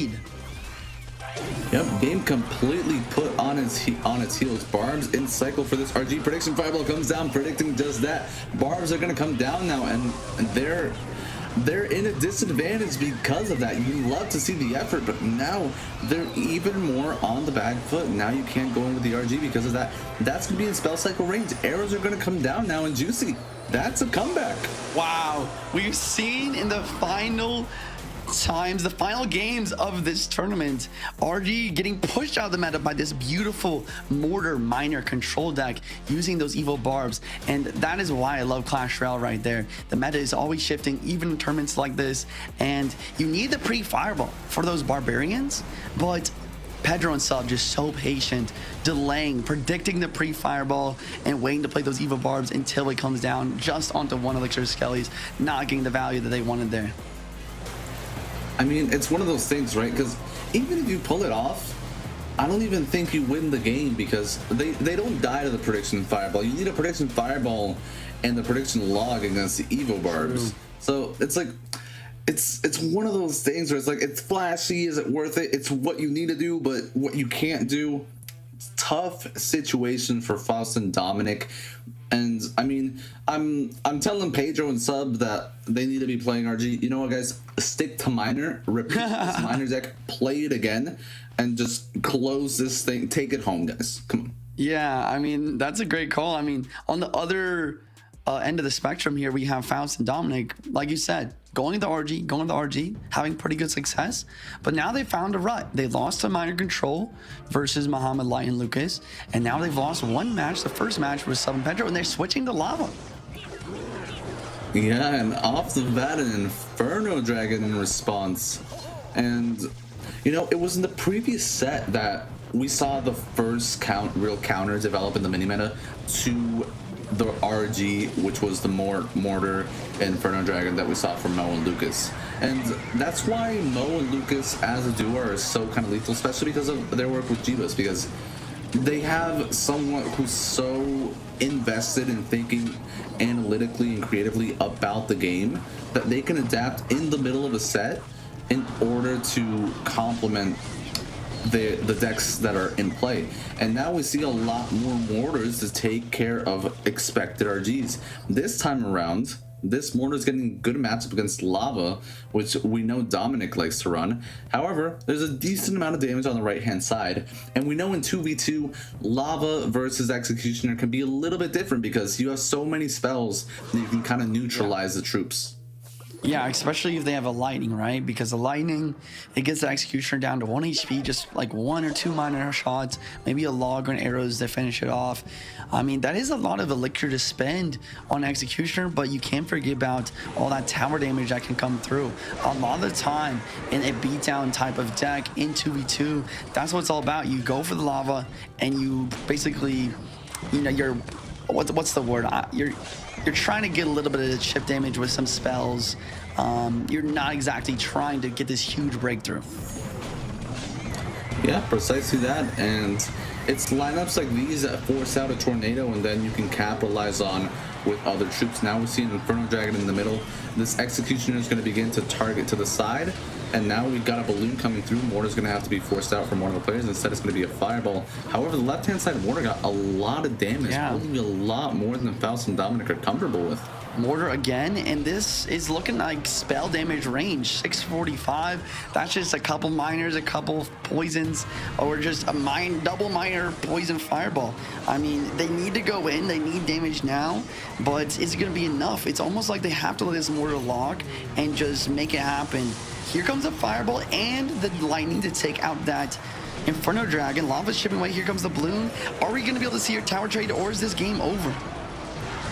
Let's see, they try to punish in the middle. This Goblin Cage is a great call to defend the barbs in the middle, but I don't think they're going to be able to take the tower here. There's not enough elixir for a lightning and or a fireball, and that's going to be it. 2-0 to Pedro and Sub, and Faust and Dominic, what looked to be a promising run for what could have been a championship, just ended really abruptly. GG's. I mean, fantastic deck picks from Sub and Pedro here. I was very impressed. The Lava just not doing it so far today. Great gameplay overall. You know, we saw this final push here. Look at the aggression.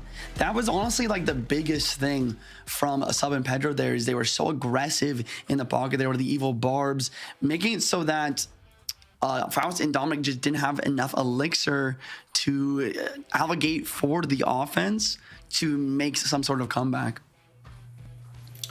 Yeah, I really love the deck pick from Sub and Pedro. Just showed that they were really prepared for this one. Not needing to adapt to the RG mini meta themselves, you know, playing a lot more comfort than the rest of the players, but hey, playing to their strengths. So props to them. They made it work, taking 3rd place in our Snapdragon 2v2. And now, Juicy, it's all but over.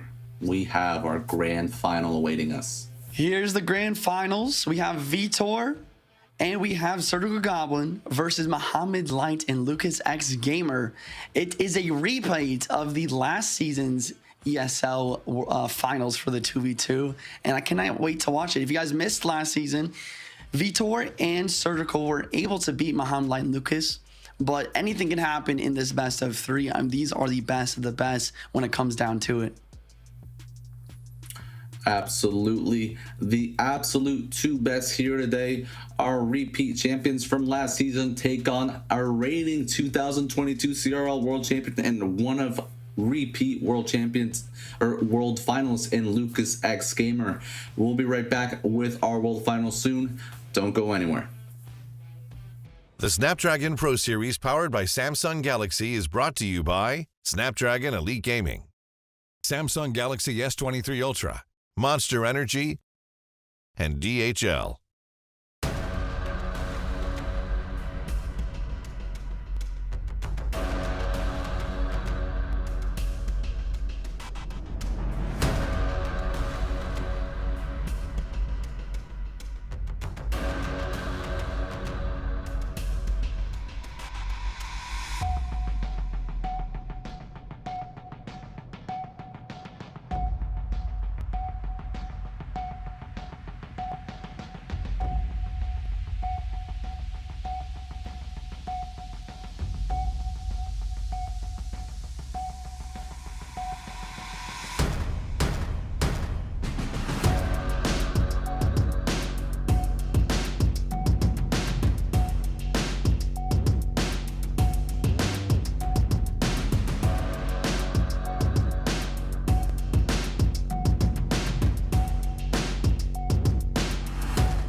Welcome to the place where dreams come true. Where everything you want can be yours. If and only if you're willing to work for them. You're willing to hurt for them. But most of all, you're willing to be first for them. Ha! Look, I'm going straight to the top. I don't know how I would stop, like it or not. I got some goals that I'm hitting. You hear what I'm spitting? It's hot. Look what I got. Whole lot of passion and pain. The road to success is insane. Stay out my lane. Welcome back. We have made it. It's time for the grand final of the Snapdragon Pro Series Season 4 2v2 Open, powered by Samsung Galaxy. I'm Rich Slayton, that's Minnie, and we've got a grand final for the ages. It's some GOATs. Surgical Goblin on one side, Mohamed Light on the other. It's some former teammates, Vitor and Lucas, on opposite sides of the field. I think, Minnie, that we got the two best 2v2 duos here for this grand final. I completely agree. You got Molet and Lucas, who in terms of raw talent, do just completely have it all. And Surgical and Vitor, I mean, they're last season's champions. What else can you ask for? They've shown up today ready to do it again, but they've got one more opponent in their way. Well, look at this. You've got 4 multiple-time CRL World finalists here in this matchup. You have 2 former CRL world champions in this matchup. You also have 4 players who all played 2v2 at the highest level in Clash Royale League during the team's era. No big surprises here. You had a lot of great competitors, but the experience has won out. And you have Surgical Goblin and Vitor, close friends on one side. You have Lucas and Mo, also close friends on the other side, and what should be a banger of a grand final. The big question, Minnie, is, are we going to see Royal Giants, or are we going to see Royal Giant Snipes in this final matchup? I think I would expect a Royal Giant snipe from Lucas and Mo. And if I'm Vitor and Serge, maybe, just maybe, some of that drill action that we saw from them in the early sets. Well, here we go. Bowler for Mohamed Light. So looking like they're going for one of their RG snipe decks. Might be going back to that mortar barbs deck we saw before. And drill coming out from Surge and Vitor in game number 1. Yeah, looks like it is going to be one of those early on drill decks from Surge and Vitor. Feeling confident about the matchup against a possible RG.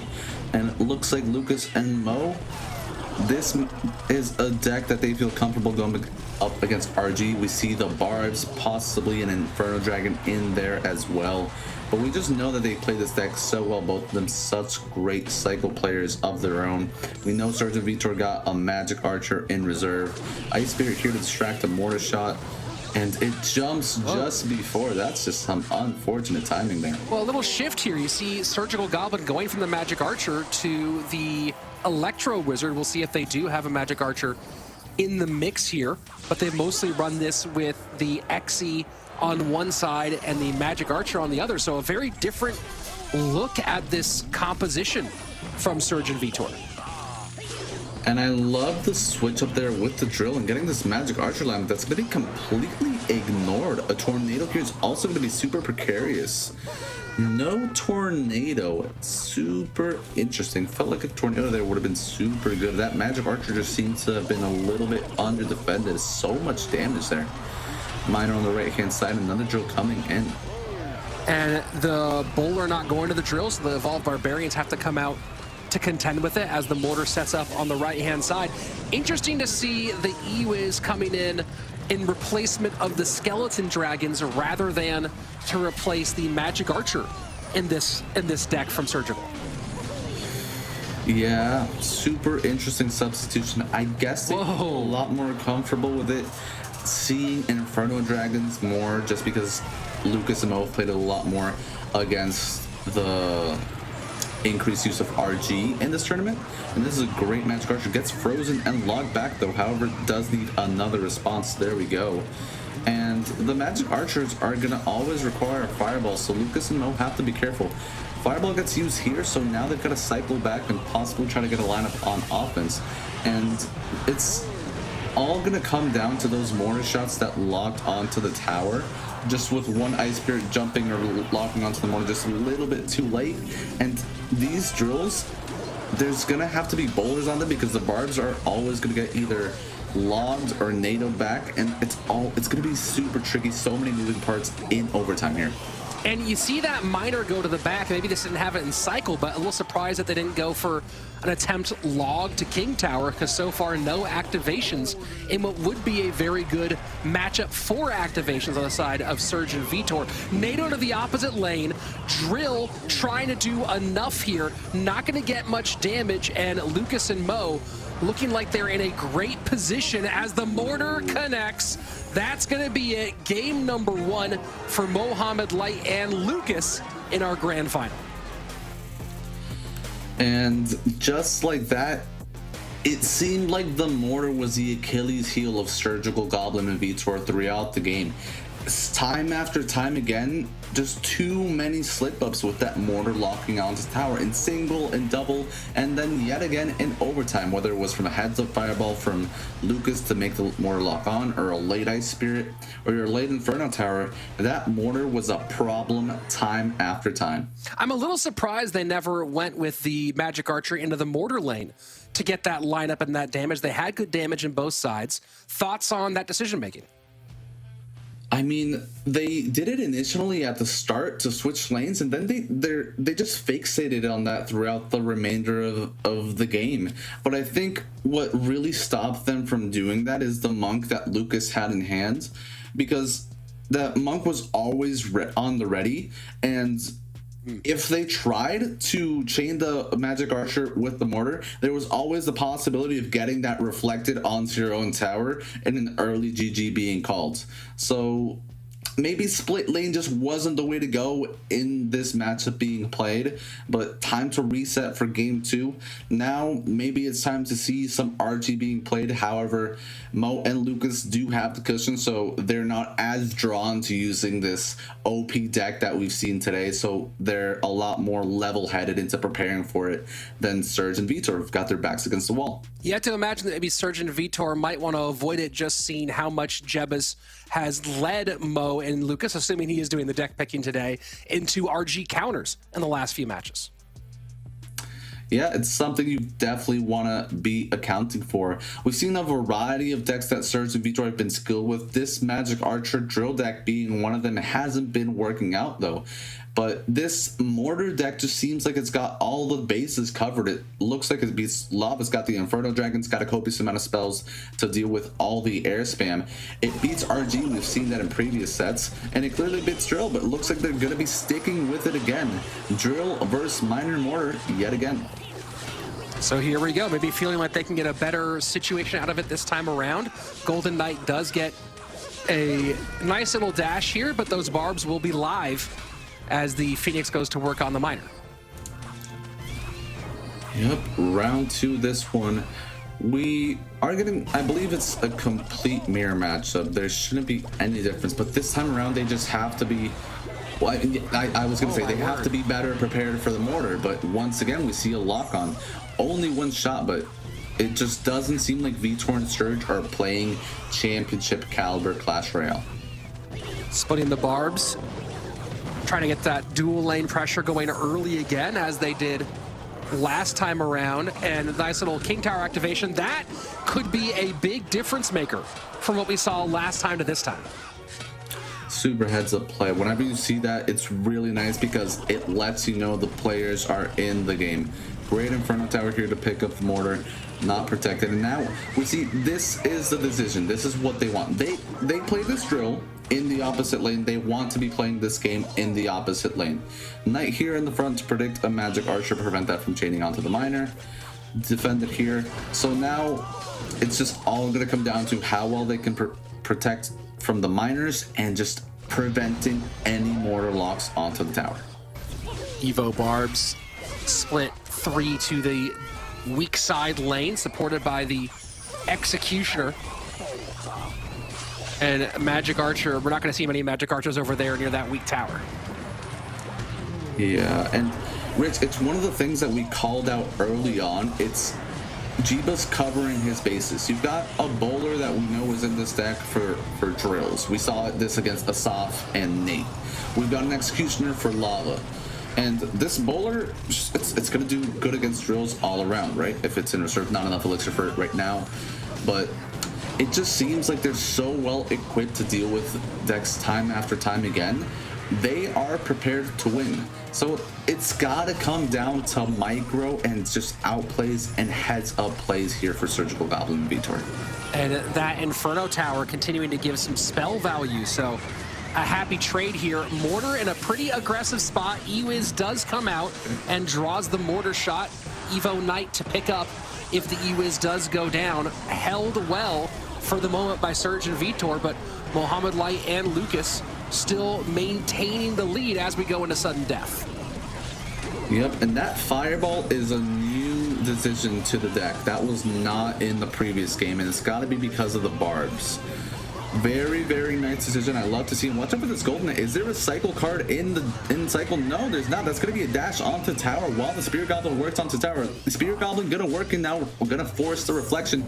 Does get 2 piercing shots, and does that timing get rid of the Magic Archer? No, because we mentioned the timing. Because we saw that second piercing shot go through right as the ability was popped, that margin of error allowed for that Magic Archer to survive, and all signs point to a game 3 here, Rich. Well, one of the big interesting changes between this game and last game, there's no actual change in the decks, the overall 16 card combination of Surgical and Vitor. What they did was they switched the Fireball and the NATO. The Tornado was in Surgical Goblin's deck last game, and the Fireball was with Vitor. And they made that very slight change. I think that significantly improved the cycle of Vitor in this one. And maybe they liked it for other reasons in terms of how they played their defense. But that's an interesting, we talk about, you know, the deck composition, making the only change, switching who has Fireball, who has Tornado, ends up having a big impact. Yeah, like you mentioned in that game when Mo and Lucas played against Lava Loon, when you have the Mortar, which is the structure, and then you have the Executioner, sometimes you're not comfortable having the building, which is to push, and then having the troop that's needed to defend. So Vitor and Surge just talking some things through, being more comfortable switching spells up, and having some success with it. They were able to catch them just without any cycle cards and getting the Golden Knight to tower there, and shutting the game out in the exact same matchup, just with the only difference being the spells being swapped. I'm very curious about that choice, and I wonder if part of it was that the Fireball was more part of the offensive strategy than defensive strategy. You look at what Vitor's got going on. Vitor in this deck, other than the drill, a lot of that was primarily focused on the defensive side of the board, whereas you look at Surgical Goblin's deck, and while Ewiz and the Magic Archer both played defensively, and to some extent the Barbs and the Golden Knight, that really was the deck that ended up doing far more of the tower damage of the two.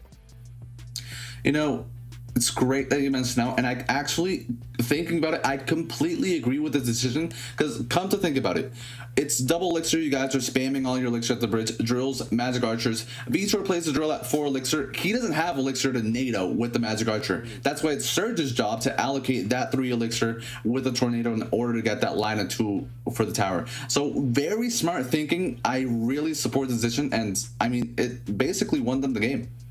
Well, we still have one more game to go to decide our Snapdragon Pro Series Season 4 2v2 Open champion. And like it's been all day, Mohamed Light and Lucas going to a Game 3. This has not been an easily won tournament for them, and they still have not won it yet, with a very game Surge and Vitor ready for our championship game starting now. It's not always that we see Mohamed Light push to 2-1 sets, but fierce rivals in this one. And hey, Surgical Goblin and Vitor now switching to the patented fierce Royal Giant. And we mentioned at the start of the day, NATO, polarizing card, and I love this early lightning to get rid of this Executioner. Ooh, with this Mother Witch is going to be problematic. No Fireball in cycle here, or maybe just not a Fireball in the deck.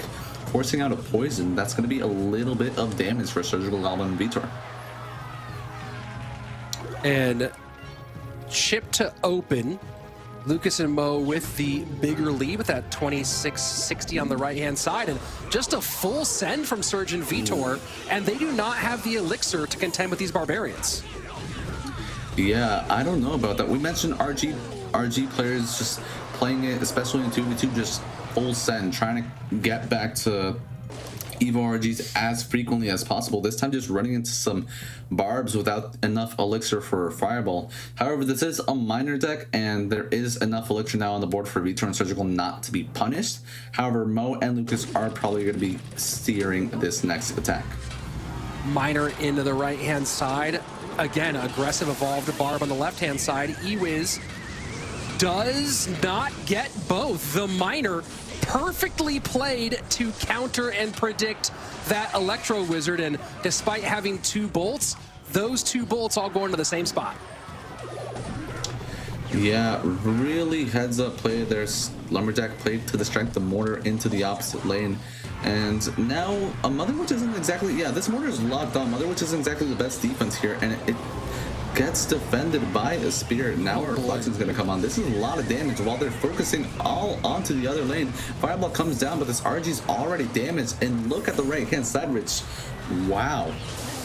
Mortar doing mortar things, and this continues to be a massive problem for Surgical Goblin and Vitor. They couldn't handle it in game number 1, and here in game number 2, it is just absolutely dominating their right-hand tower.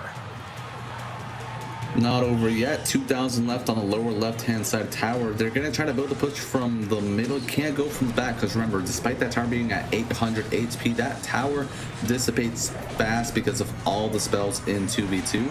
627 remaining on that right-hand tower. RG gearing up from near the middle of the arena. Monk, once it crosses, we know is going to get ready to reflect. Fireball going to come down on those barbs as soon as they come down. Mother Wish here to defend. There's going to be a minor while they play defense to try and get some chip damage on the game instead of come down defensively. This Royal Giant coverage is not going to break through, Rich.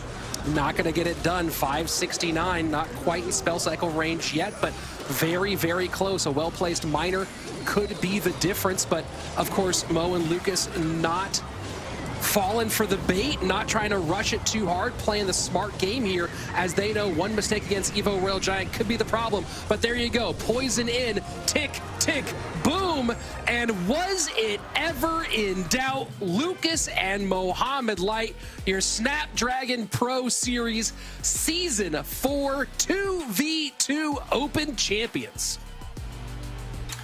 Never in doubt. It just seems like mortar was the key to success for these two time after time.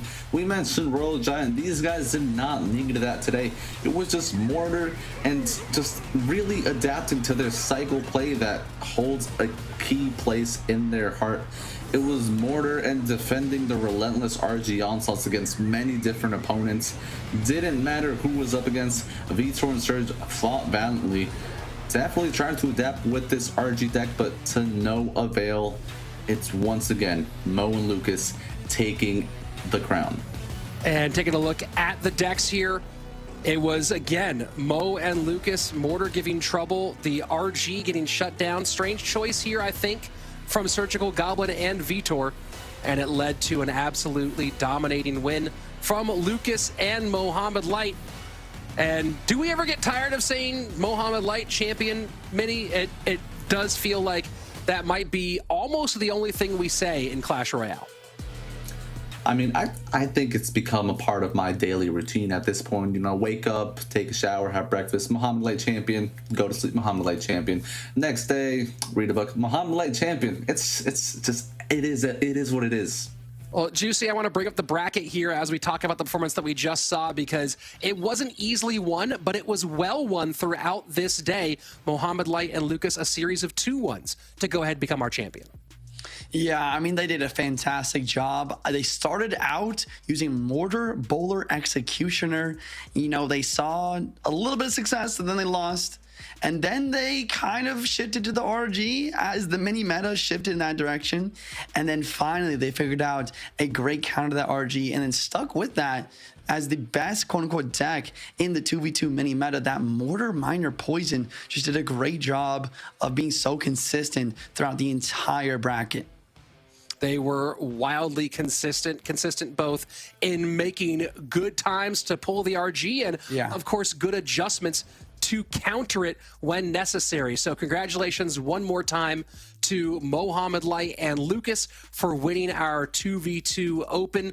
Of course, there's lots of opportunities for everybody to compete here at the Snapdragon Pro Series. If you haven't already, go ahead and follow us on all the socials at ESL Mobile. And of course, follow Juicy, follow Minnie, follow me on those Twitters that you just saw there for a brief moment. And of course, you can not only follow ESL Mobile across all different social media platforms to find out more information, go ahead and join the Discord because this is the era of everyone. You can be here next time. We saw some new faces up against the big time pros. That could be you next time. Join the Discord because we still have our dual mode competition and our mega draft competition. The next broadcast will be October 13th right here on this channel. Qualifiers for that event will come right before it. Right before we sign off here, guys, let's get just some quick final thoughts. Minnie, final thoughts on the day. I mean, it was a great run of 2v2. I was really excited. We encompassed what 2v2 is really about in tournaments. Mini metas, just players running decks that they're skilled with, drills from Surgical Goblin and Vitor, RG all around. And at the end of the day, it's the best players that take the crown. I loved it all around. It was a pleasure to cast it alongside you guys, and just amazing. Juicy, what are you more excited for next? The mega draft or our dual mode competition? You know me, Rich. I'm a big fan of Mega Draft. I cannot wait to see that. Honestly, there has not been a Mega Draft competition that I know of since they made the change to Mega Draft so that the first person also does not get the last pick, which makes it a little bit more fair and much more enjoyable to play and watch. So I'm so excited for it. We'll see all of that and more back here soon. Next time, on behalf of everybody here, Juicy J on my, I think, right-hand side from stage, whatever, and then Minnie as well. Thanks, of course, to the team at the production booth for making a great show, the Snapdragon Pro Series, and, of course, our sponsor, the Samsung Galaxy. I'm Rich Slayton. We'll see you back here next time for more of the Snapdragon Pro Series Season 4. Ain't got no time for no fear. I work too hard to get here. Ain't got no time for no fear. I work too hard to get here. I don't got the time, put me in, coach. I've been going hard, time to let it show. Everything raw, give it to me now. Let me have the spot, man, it's going down. Gotta get it here, I don't wanna wait. Take what I want, then I go train. Gotta get a win, I won't lose the game. This is my year, I ain't gonna break. Strap in, cause it's gonna be a long ride. Working on me every single day and night. There comes a time when your worlds will collide. If it's holding you back, push it right to the side. On another level, I will never settle. Mind over matter, get the gold medal. On another level, I will never settle. Mind over matter, get the gold medal. Ain't got no time for no fear. I work too hard to get here. Ain't got no time for no fear. I work too hard to get here. On another level, I will never settle. Mind over matter, get the gold medal. On another level, I will never settle. Mind over matter, get the gold medal. On another level, I will never settle. Mind over matter, get the gold medal. On another level, I will never settle. Mind over matter, get the gold medal.